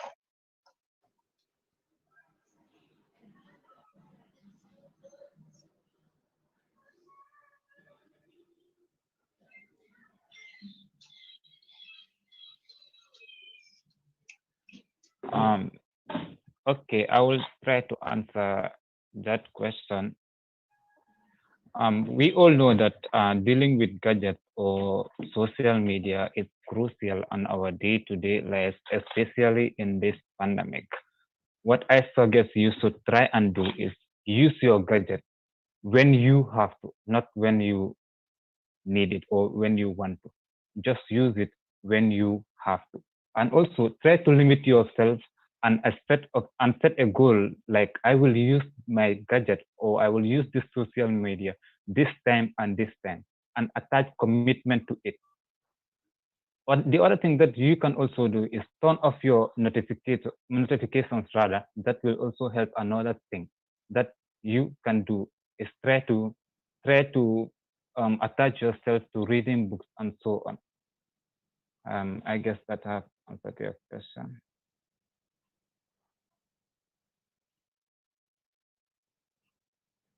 Okay, thank you, Mr. Lamin, and we'll go to our next team, UniMAP. Any rep from UniMAP? Yes. Okay, good. Okay, from my experience, normally we are during the COVID-19 pandemic, we will use our phone to check in the Twitter or anything, go through Facebook to just finish our time in the phone, like in the social media. It can be an addiction to all of us because we don't have works to do or anything to do on the PKP time. We all are same on that time. For me, I've used my time to learn a new skills. For example, I learned to do Photoshop or learning like Rubik cubes because it's quite a challenging task for us, but we should challenge ourselves. Make sure that we can avoid by using the handphones because gadget can give a positive and negative. We should use for the positive thing. Make sure that it can give a good impact to us. It depends on us how we are using the gadget to the way of our studies, and make sure that learning in an online platform quite stress. But for the first time, it will give a stress. But coming days, we adapt to the norm. We can get used to it, and we can learn a lot of things. we can see in a positive side. Make sure that it gives a lot of benefit to us. It depends on us. I make sure that everyone can learn new skills during this pandemic time and learn a new skill to use in the future. That's all for me. Thank you. Thank you, Azman. Thank you. And coming up, okay, we'll still have one more rep that is from Thaksin. Any takers from Thaksin? Okay, first, thank you very much for your questions. So my answer is, I can't deny that nowadays most of people, including me, using the social media. And because of this COVID-19 pandemic, we have more using social media. So I think there are many ways that we can deal with it. The first way, I think we should clearly define your daily routine. For example, how should we play, how many hours should we play on the phones, and then find something to do instead of play the phone, such as cooking, gardening, or painting. But yeah, and so this way will save you from being overly addicted to social media, and will also encourage family interaction. Thank you. Thank you from Thaksin University. All right, we'll move on to our next questions. All right, during COVID-19, the emphasis is so much on the personal hygiene and lifestyle and healthy lifestyle. We must also take into account the mental health issues such as loss of jobs and income, the stress of completing and submitting assignments remotely without being able to meet the lecture face-to-face. Does your university provide virtual counseling, and is it a popular choice to overcome this issue? Okay, I will have to choose team from Thaksin to answer this question.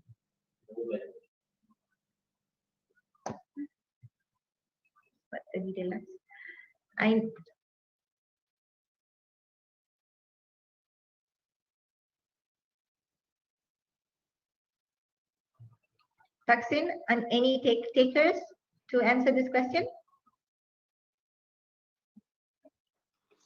Okay, thank you for questions. For the consultation in the university, we have teachers and friends or senior to give the consult when you have a problems, when you have any questions, and that you know what you want to know. And you can first you have your friends to talk to in daily life, and you can talk to the teacher for consult about your process, your project, or your learning. Yeah, thank you. Thank you, Team Thaksin. Okay, moving on, I would like to call upon Team UNSYIAH.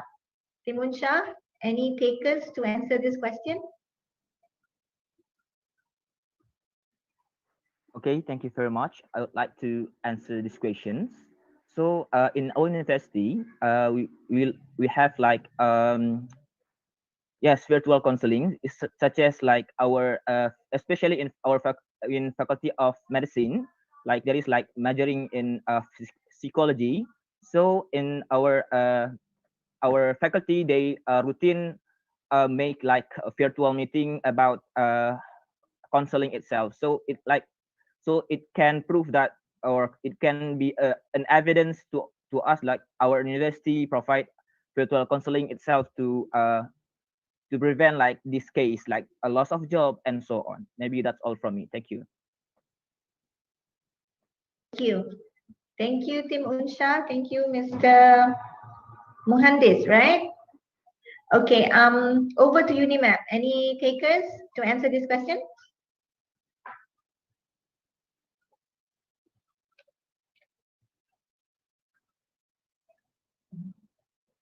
Come on, UniMAP, you can do it.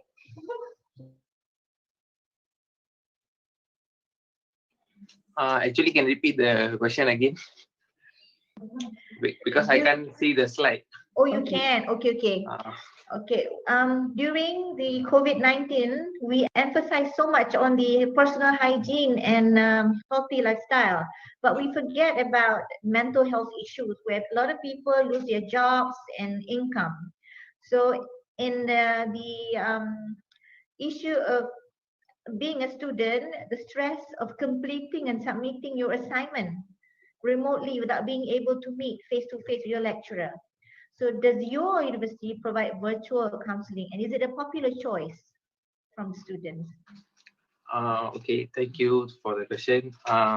Based on my experience, UniMAP have provided like doing a program and can connect via the Telegram, as I know if I go through, because it's on pandemic is for us actually the first time during this pandemic, and it will give us stress actually. And we are learning in the platform online that virtual it's totally compared to the face-to-face is totally different. We should adapt to the norm. While we adapt to the norm, we should go through a lot of unstable emotion, and we need to go through we need to have a good emotion to go through this kind of situation. And UniMAP provided a good sort of counseling, and it helped me a lot. And I will always talk with the lecturers about the classes and about the notes, everything, because it's hard to get the knowledge via this. I will always keep in touch, easily can say, is always get the notes from them and share with my friends, make sure everyone will get the knowledge. And some of my friends are having internet problem also when having online classes. They have been go through a lot of stress, and as a friend, I have shared my knowledge to them and sharing the notes to them, make sure they can get the knowledge from the lecture to them. A lot of programs that UniMAP do on pandemic times. For example, virtual run, many things that done, and I've also have joined in that program. And to go through this pandemic, we as a student, we need to go through it. We need to have a positive voice to go through it that we present just now. That's all from us. Thank you. Thank you. Thank you. And we'll move on to our next question.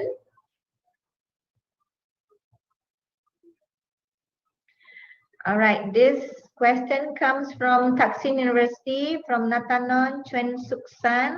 Hello everyone, I would like to ask Malaysian team UniMAP, do you think online learning is more of a problem in studying than in a classroom? And working from home is a challenge for the company.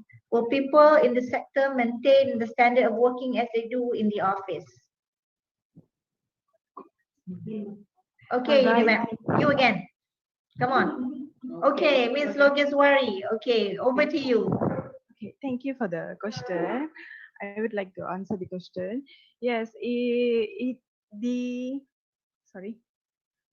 study. I think online learning is most of a problem studying in a classroom because it is more stressful than regular classroom. Because actually, I'm not a big fan of online classes. The the workload of online classes is larger than that of regular face-to-face classes because you have done everything in online. Somehow, not all the students can get the perfect line to connect the internet and so on. On the second question, yes, home is a challenge for the company. Will people in this sector still maintain the standard of working as they do? Yes, it's a challenge for parents who's working from home because since they are being at home, they have to look after their kids. They might don't have the same environment as how they work in office. So there might be a lot of disturbance among them. And that's all from me. Thank you, Ms. Logizwari. Okay, any takers from Unsha that you would like to add or anything like that? Or you're good with your answers? You're happy? Maybe I want to add something. Okay, good. Okay, thank you for the chance. So in my experience that I'm a last year student, so like I'm making a thesis. So there is like good things and bad things in this situation. For instance, like when before pandemic came, when I have to like consultation with my supervisor, so like my thesis will like have a limited time where the feedback will give or will given to me. But when the pandemic came, there is no time certainty, because like you know that lecturer also a human, right? They have family and so on. And where the pandemic came in their home, they should take care to her wife or his son and so on. So that when the pandemic came, in my experience, in side of like time limit or time certainty, when they give feedback for me, it's like there is no certainty, so that you have to like have to contact continuously to your lecturer. Maybe that's from me. All right, thank you. That was very insightful. Okay, I think we should move on to our next question. All right, this is from Jody Ramdansha from Unsha. My name is Jody. I would like to ask UniMAP, very popular. How can the COVID increase again in Malaysia? As we know, case COVID-19 already decreased previously. And as I know, Malaysia is so strict about preventing COVID-19. Thank you. Over to you, UniMAP. Okay, I'll answer the question. It is because there are, I would state, 3 reasons actually. First is about the Movement Control Order, MCO. It was loosened. The Malaysian government did that to raise Malaysia economically stable again, because many went jobless and Malaysian economy was going down. But the MCO was loosened only. People were allowed to go out for work, shopping, but with some procedures like they have to wear masks, sanitize hands, and scan temperature.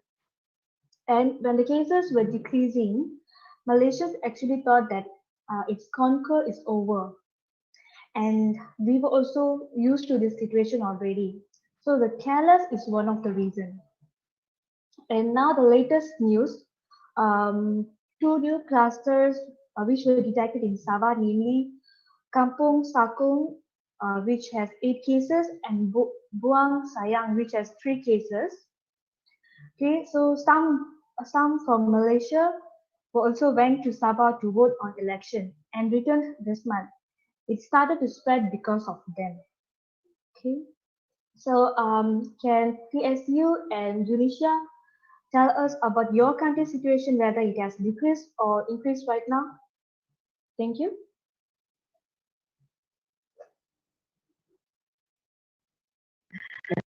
Okay, anyone from UNIMAP would like to add on the elaboration just now? Anyone? Anyone else? Muhammad Azman, maybe?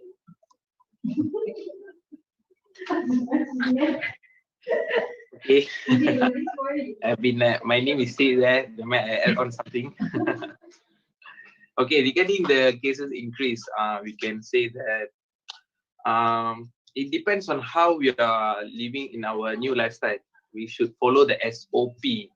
We just can't say by the words. We just need to apply in our life.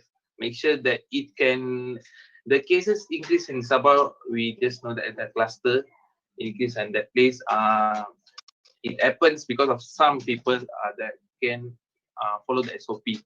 But I know that the cases will decrease soon because our Malaysia government are putting the tight thing to make sure that they can decrease the cases. And I make sure that coming days or in a month or will be okay for all countries, because it's one kind of crisis for all of us. If it goes like this, a lot of crisis will come to us, and I strongly that we should support. Okay, as a human, we should support each country to make sure that we can win this battle. That's all for me. Thank you, Muhammad Azman. I think we will have one more representative from UniMAP. I would like to call Siti Nur Aisyah. Are you here, Siti? Yes, I'm here. Yeah, finally you're here. Okay. All right. Oh, I have to add an addition. So wait, I need time. How can the COVID increase again? Oh, so I think this is due to the data that is circulating in Malaysia. So as you all know, there's a limit to how many people are getting tested every day. So the reason why the number of COVID shows a really abrupt and shocking increase as the numbers has decreased in is maybe due to the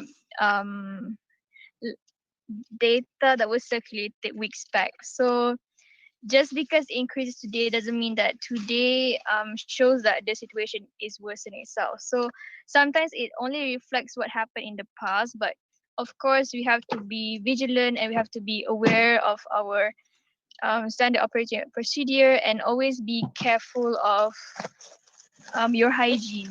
For example, sanitize.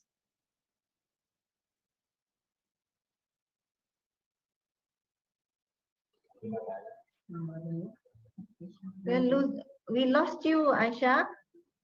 Oh, I'm so sorry. So what I meant is everyone has their own responsibility to take care of not only themselves but everyone around them, is to stay vigilant, and just because the numbers are increasing right now doesn't mean that it won't be decreasing in the future. So I think it's more of the past data is circulating. It's not sometimes it doesn't really reflect the current situation. So that's my addition. All right, thank you very much. Yeah, we pray that this will end soon, and yeah. Okay, we'll move on to our last question for today. Question from Chut Noviantika. I hope I pronounce it right. From UNSYIAH. Okay, I would like to ask to UniMAP and Thaksin. We all know that during the pandemic, we are required to study at home through social media.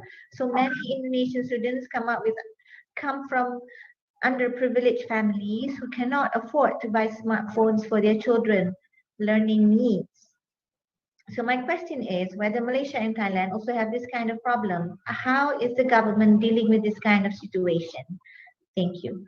So I would like to call team from Thaksin. Thaksin? Yes, miss. Okay. Okay, absolutely. Our country has many different classes of citizens. Of course, there are definitely problem in this section, but the government has given the remedy 3,000 baht for 3 months and to people in the trouble, and the government has organized TV for students through distance teaching under the royal patronage. And the problem of studying will definitely not affect poverty. And the school pays the internet maintenance fee to all students. Maybe university and the Thai government is responsible no matter who and where you are in the country. Thank you. Thank you, Thaksin, Team Thaksin. Okay, for UniMAP Rep, I would like to call upon Ms. Tan Jingyi. Tan Jingyi, are you here? No? Jingyi is not here. She has lab work. Oh, that's too bad. I mistaken her for a K-pop girl just now. Anyway, okay. We'll call for Sangeeta. Miss Sangeeta? All right. Okay, over to you.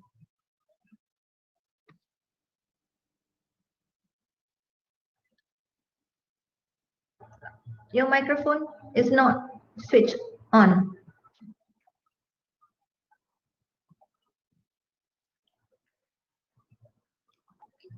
Yeah. Okay. 1 minute. I want to reread the question.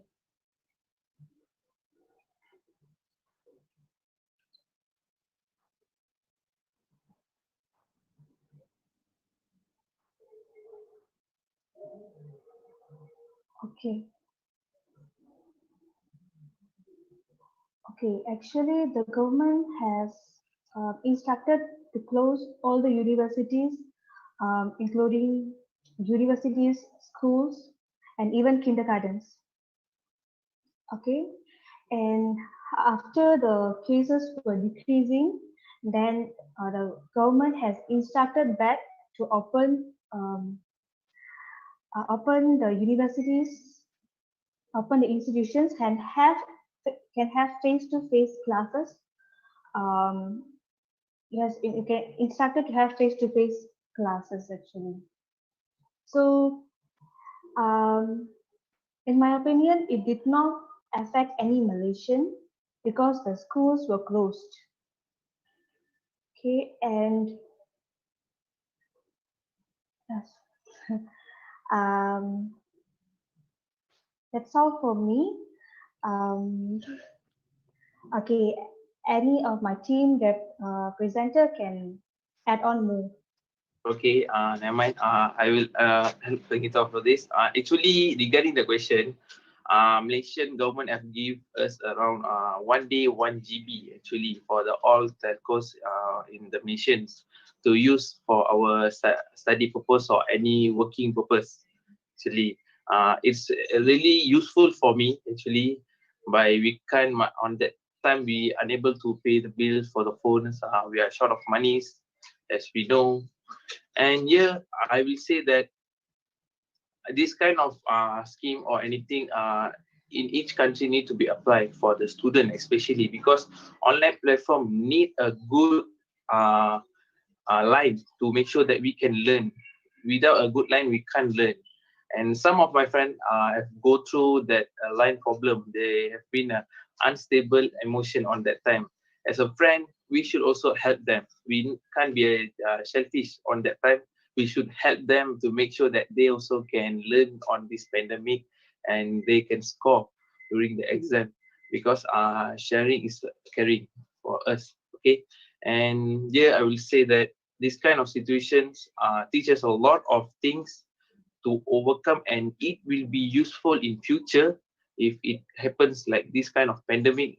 Because we have gone through like this, and we can teach our upcoming generation that we can use this kind of or way of studies, or we can this PowerPoint to teach our students or upcoming days. That's all for me. Thank you. Thank you, everyone. Thank you for the active participation. I think that's our last question, and we will move on to the next agenda. But before that, I would like to congratulate all the presenters for the interesting session. And yeah, Muhammad Azman, I stand you. Good job. All right, before we conclude the session, I would like to call upon Dr. Arthur, Deputy Director for Center for International Engagement, to deliver the closing remark. Please welcome. Right. All right, thank you. Thank you so much, Madam Moderator, Wan Adriana, for her exceptional work today as a moderator. Congratulations to the moderator. And of course, most certainly, congratulations to the all of the students that have participated actively, not only in their remarkable presentation, but also their quick wits, in fact, in answering all the questions that was posted to them. So again, congratulations. As our virtual mobility program's name suggests, this is a Teen Stock project. So we are really glad to get all the suggestions, all the input from teens like you, right? So we are in the midst of celebrating the teens' idea despite the COVID-19 pandemics that is still active in all three countries. Unfortunately, as you might have followed the news, in Malaysia, the number of cases per day is increasing now.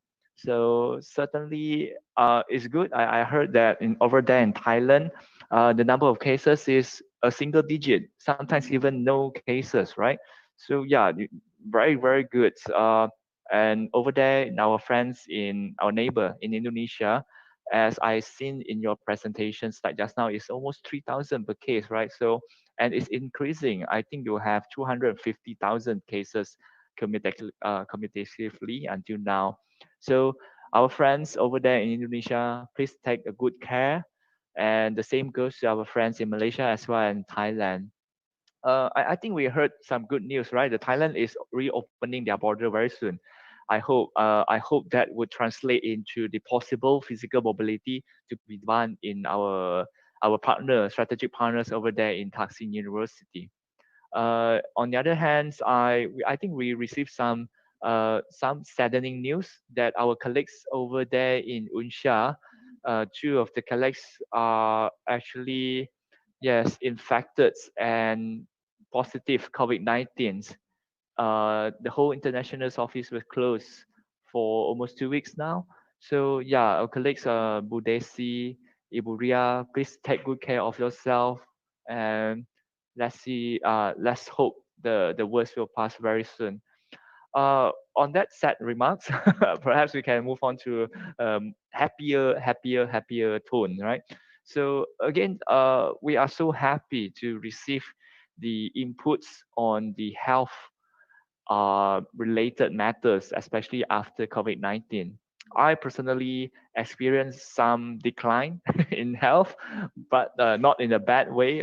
Perhaps increase in my body weight. I don't know, right? Due to the easy access to fast foods and things like that. So that's why the committee from both Thaksin University and UNSYIAH University, we realized that it is a very important topic for our students to look into, not only for the physical health, but also the digital wellness and mental healthness as well.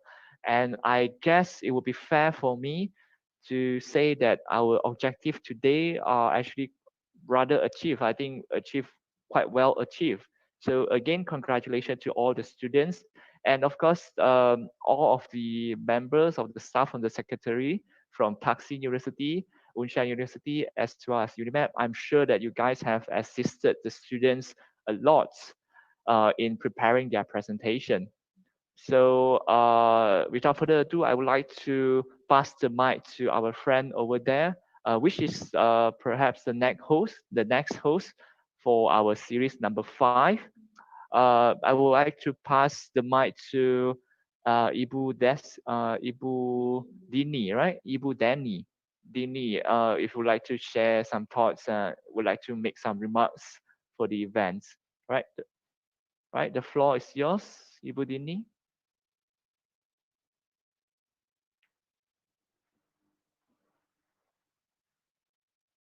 Ibu Dini, or maybe anyone else from UNSYIAH University?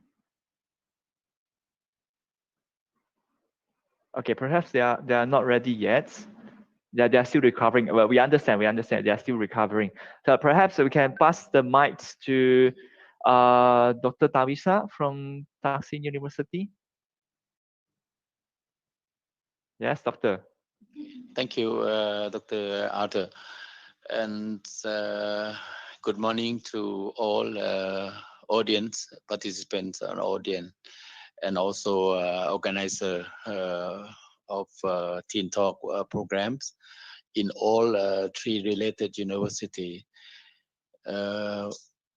We are to have such a kind of exchange or activities among university of under IMTGT UNINET for longer periods, and it seemed that the openings of the border of all country at the moment is quite limited.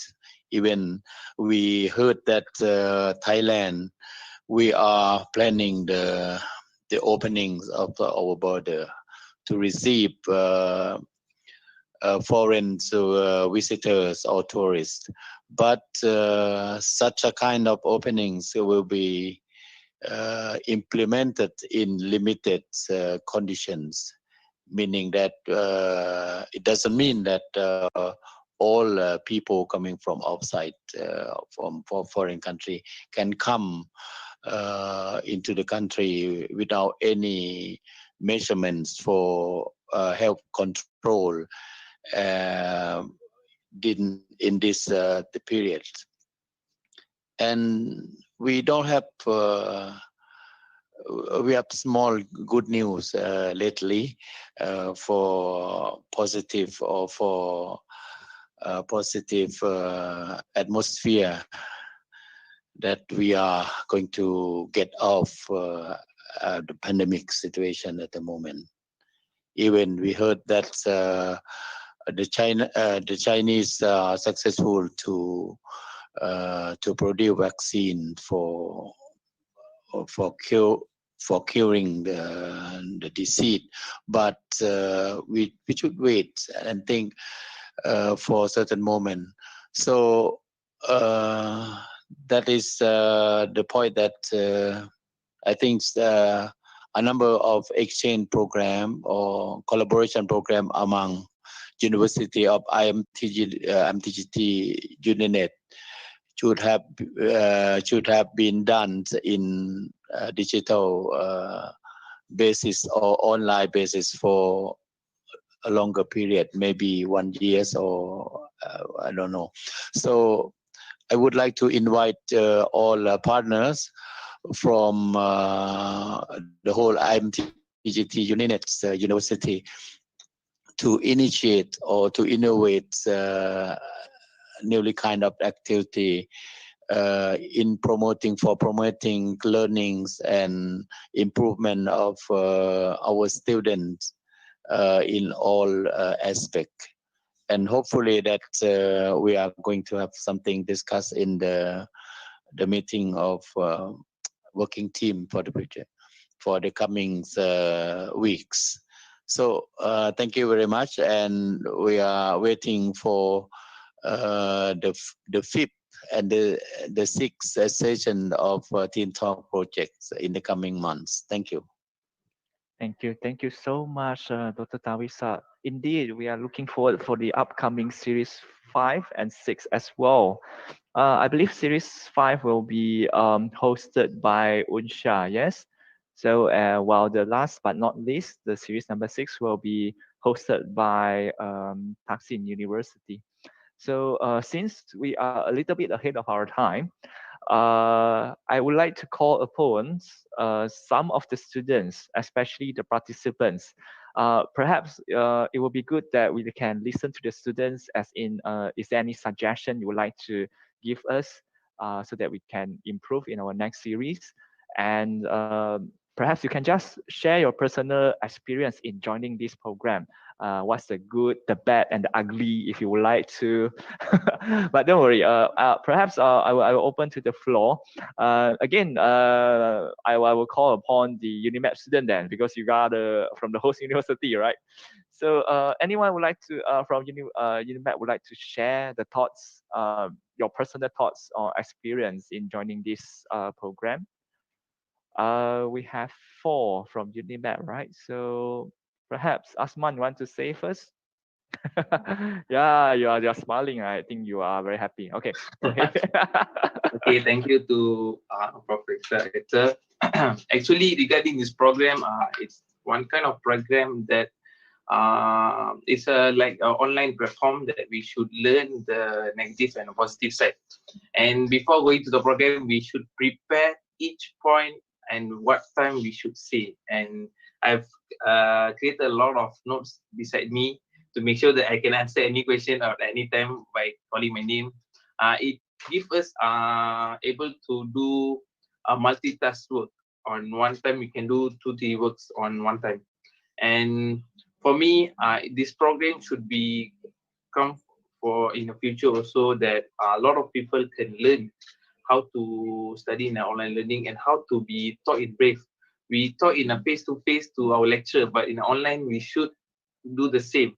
Make sure that it give our mind to talk and we feel good, stable emotion that we can deliver our information, the way of our delivering the information to the lecturers and everyone. And last but not least, the program was awesome for me, for myself, that I learned a lot of things because it gives us how to prepare a slide, because the time changes, the slide also will change, will upgrade to give the audience to see the slides, the way of we doing the slides, and it give the vibes, a positive vibe to give them a thing, the knowledge, and sharing knowledge a good thing. And thanks to the three university that put the program and give me a chance to talk in this program. That's all for me. Okay, thank you.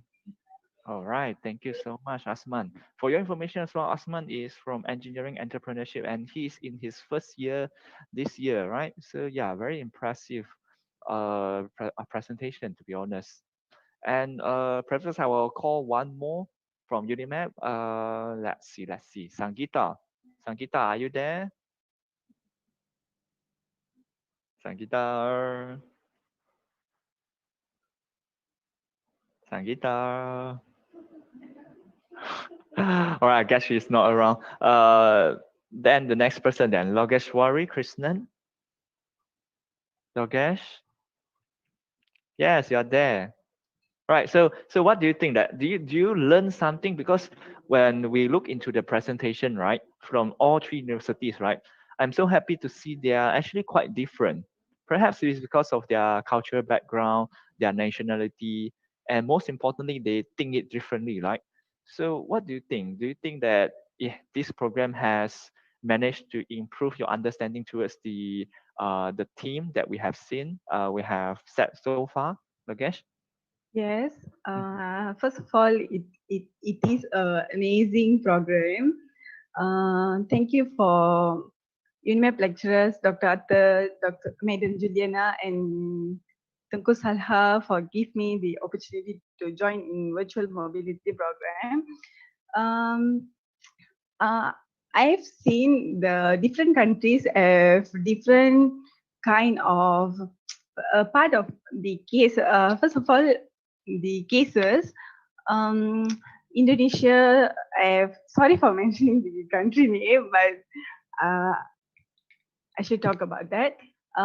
Indonesia has different number of cases. Nowadays, our country previously have decreasing the cases, but nowadays it's keep on increasing. So they ask us what are the reason for in our country the cases increasing. So different country has different kind of what culture to decreasing this COVID-19. So our country is still maintaining standard operating procedure and all the minor procedures to overcome the COVID-19 pandemic. That's all from me. Right. All right. Very well said indeed. Logeshwari. So yeah, I think we heard enough from the UniMAP. So perhaps we will move to Thaksin University now. I am always impressed with Thaksin University's arrangement.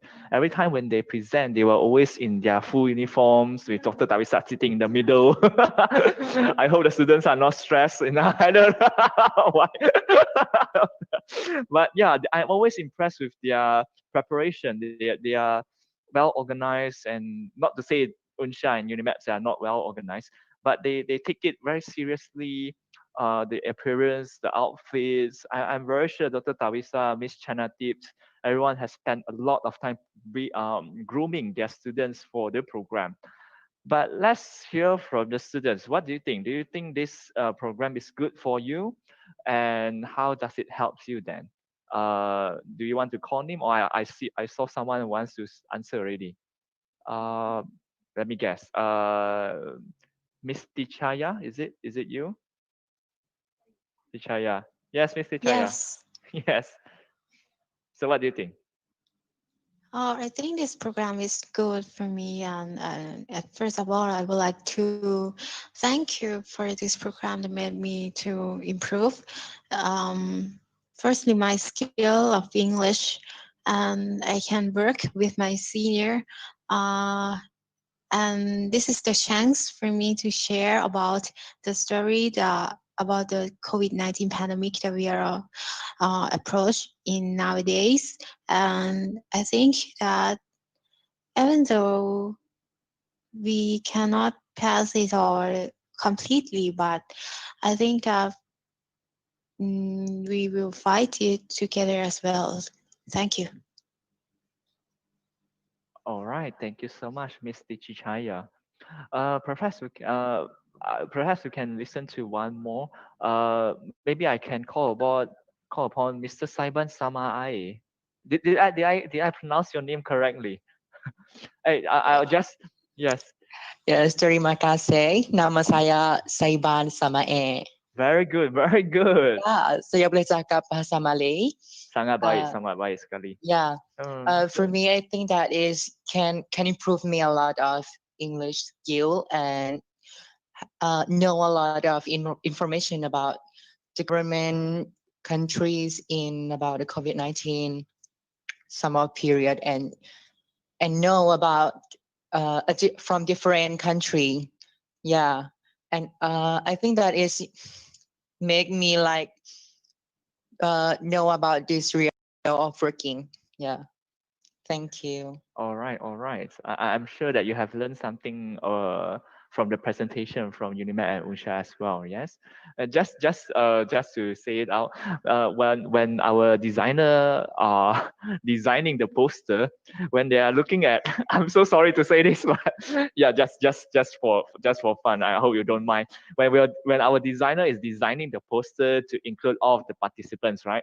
From UNSYIAH, UniMAP, and Thaksin. And when we look at your photo, you know what my designer say? Oh my, this participant from Thailand, Saiban, is so beautiful. Thank you so much. Really, when we listen to your presentation just now, it's like, oh my, this young boy is so soft-spoken and very politely and very pleasant to listen to your presentation. So yeah. No, next time when you come, next time when the borders reopen, please do visit us in Perlis. I will introduce you to to my designer so you can meet with him face to face. Maybe next year, I don't know. You still have you are in second year. Perhaps next year, I don't know. Let's see how it goes. Right, Saiban? Perhaps we will see you soon. Or we can bring our designer over there into Thaksin. I don't know. Shall see. All right, all right. Thank you so much. The feedback from Thaksin. Now we move on to Universitas Syiah Kuala, our strategic partners over there in Aceh, Indonesia. All right, let's see. Can I call upon Miss Kurata Ayuni? Yes, Kurata Ayuni. Yes. Hello, hi. How are you? Hi, how are you? I'm fine. According to my another colleague, he says that your name means literally eye coolers of the eyes, of the soul, right? So your name is so nice, which means that I should feel very cold. My soul should feel very cold now then. Very coming. I don't know. I hope so. Yes. What do you think of the program?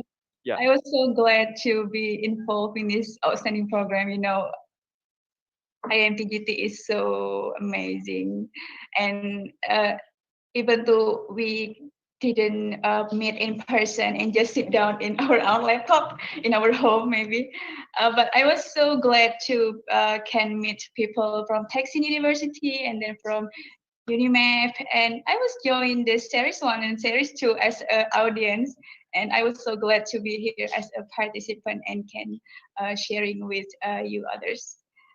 Yeah, just it. Thank you. All right. Thank you so much. All right, you know who I'm going to call? Mr. Lamin Samura.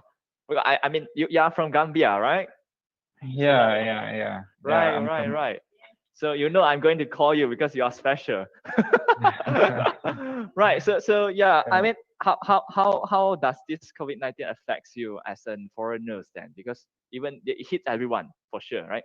Yeah. But as a foreigners over there in Aceh, Indonesia, does it affect you a lot? Are you allowed to go back to your home country to meet your families and what's not? Yeah, we have that opportunity, but if you look at the situation, how it is, but the procedures are so much. I would say it is very expensive to go back to the Gambia. Like we are talking of about $2,000 for going and coming, which is not easy to do, and you will have to do many other things like this, tests and so on. I think that make it difficult to go back. But talking of our experience or the cases that are in here, we are able to at least follow the rules and manage it. So although I am homesick, of course, but I think here also we have been treated well, and I would just say Alhamdulillah, we are thanking God. All right, Alhamdulillah, indeed. So what do you think of this program as a foreigner then? Do you think that it helps you to meet more people, to engage with other peoples and get more ideas from different nations? What do you think? This program is really, really helpful, both in social and academics or other things. When we talk of meeting people from other universities like the Thaksin or UniMAP, it's helpful because you will build more collaboration, And talking of social, also about learning, we learn a lot in this program, right? Right. Like because from other countries like UniMAP, although I know what is going on in Aceh, also I have been listening to news about other countries, but this program make me to clarify it and see the real picture of it. So I think it's really helpful and it really need to continue at its best. All right, all right. So Lamin, just Mr. Lamin, just for the sake of asking, Yeah. do you prefer a team, let's say your group members for the presentation, right? Do you Yeah. prefer the team to be from the students from the teams are all from the same university, or do you prefer that one team will consist of students from UniMAP, student from Thaksin, student from UNSYIAH? Which one do you prefer? Yeah, I would say I would prefer from different cultures, like different universities, because that is larger diversity, because in Right. my university, in one way or the other, we might meet in other things. But when you talk of Thaksin, I don't know when to meet them. So Yeah. when I happen to be in the same team with them, at least I have widened my diversity. Yes, that's Yeah. great. That's great. Perhaps it's something for us to look into, yeah, Dr. Tawisa and Ibu Dini. Maybe next time we can have our students to mix around and they will be in different groups. So it will no longer have UniMAP groups, UNSYIAH groups, and Thaksin group. And it will be interesting, I think, right? Yeah, that would be really nice. Okay. Sorry? Okay. So thank you so much. Thank you so much, Mr. Lamin. Thank you so much for your what you call that, your feedback to us. And on top of that, thank you so much everyone who was being called to provide the feedback. Today, we were honored to have Dr. Muzailin, right? Dr. Muzailin from UNSYIAH. So just now we have heard from Dr. Tawisa from Thaksin, and you have heard from me from UniMAP. So now we'll pass the mic to Dr. Muzailin, Dr. Muzailin Afan over there from UNSYIAH. Dr. Muzailin, the floor is yours. Thank you, Dr. Atul. Welcome. Assalamualaikum warahmatullah, and also good morning, Sawadika, for all participants and the host. No, I think today the host is UniMAP, right? Yes, exactly, Doctor. I'm very, very happy. All the people in Kuala, I talk about this project, and even our rector give a very good appreciation. Actually, yesterday we have a big meeting with the MTGT from the Minister of economic cooperations. Yesterday, our Vice Rector, Dr. Hizi, presenting about our project. So we got a very big appreciation from the Ministry of Cooperation Affairs in Jakarta. So this kind of virtual mobility, we should expand, increase the number of members university in the near future. We will discuss how we will do it.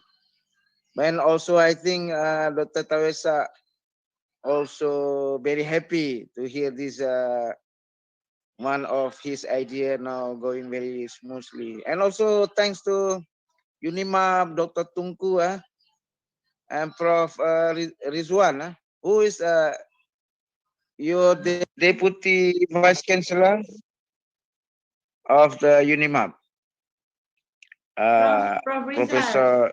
Professor Rizal, yes, Dr. Yeah. I met last time. Yeah. Yes. Thank you very much. And actually, we are now all very happy. So far, we now in the third series, right? So we keep moving until series to series, 4, 5, 6, even until we don't know yet, because in Indonesia, the COVID-19 not as certain. We don't know when is going to close this, but we hope that our collaboration keep going. So thank you very much. Yeah, thank you very much for the host UniMAP and also the supporter from Thaksin University, for Kuala University, all the members from OER and everyone, the student, also international student, everyone who support this activity become success. Thank you very much. A big appreciation from our rector, from our Ministry of Cooperation Affairs. Yeah, thank you, Dr. Arthur and Dr. Tunku. Success for today. Okay, thank you very much. Bye-bye. Thank you so much, Dr. Muzalin, for spending your valuable time with us. I know you are a very busy person, but thank you so much for attending our virtual mobility program today. So yes, guys, so we have listened from the committees, we have listened from the students for today. So I guess that is sad to say that it is the end of today's program. So as the new normal dictates that we are now supposed to get group photos.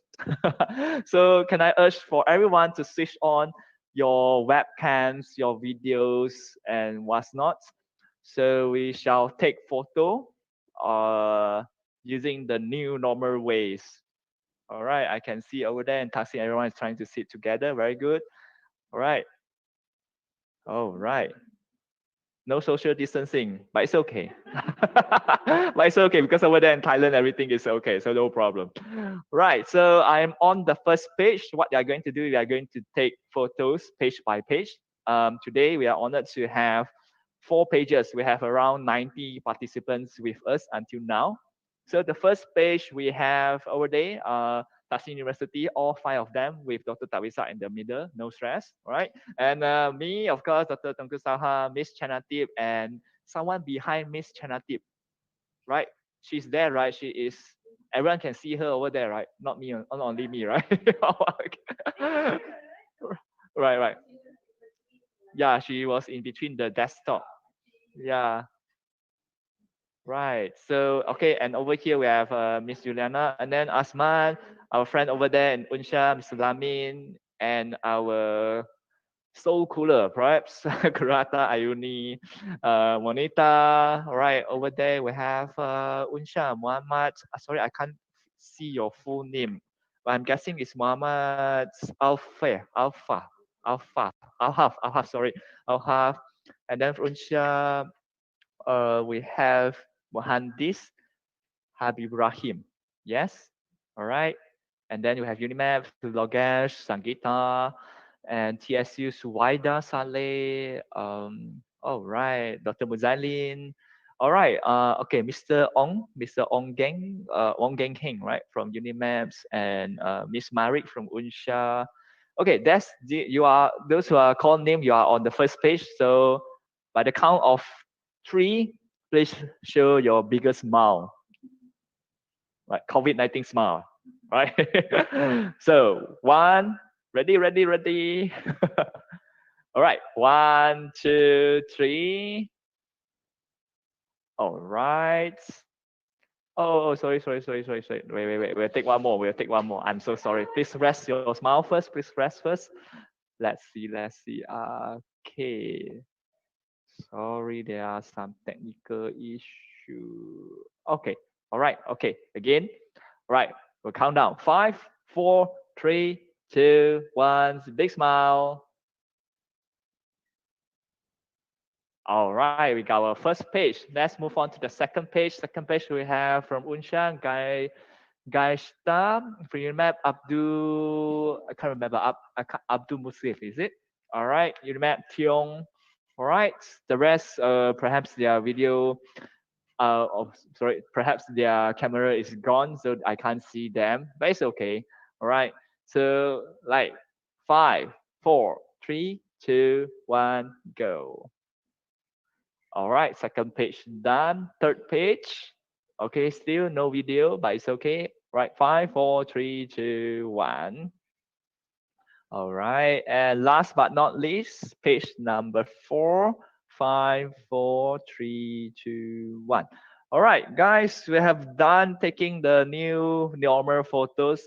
Thank you so much over here from the host. I would like to represent the host and thank you for your active participations and all the good and the bad. So we hope to see you in the next series again. So the next series will be hosted by our colleagues over there in UNSYIAH. I'm very sure that they will have another great event. So please join us again in next month for the series number 5. So we will call for the application for both participations and being an audience very soon. So just keep track. If you have any questions about this program, you can always attend to the international office of your own university. I would like to also remind that the link for the attendance was already uploaded, already sent in the chat box. I've seen some people who have difficulty accessing it. I'm sure that it was rectified now, yes? So it was rectified now. So you guys have about 1 hour to fill in and submit. Those who submit later, we will assume that you do not attend this program. So over here is 12:45 noon. So and I think it's the same time for Thailand as well, right? Or 1 hour, same 1 hour. So it's about, yeah. So it's okay. So it's 11:45 over there in Aceh and Thaksin University. So for Malaysia, Selamat Tengah Hari. For Thailand, I don't know how to say Sawadika, perhaps. Sawadika. And over there in Aceh, Salam Siang, Selamat Siang. So thank you very much, everyone. I hope to see you next time. All right. Bye bye. Thank you. Bye bye.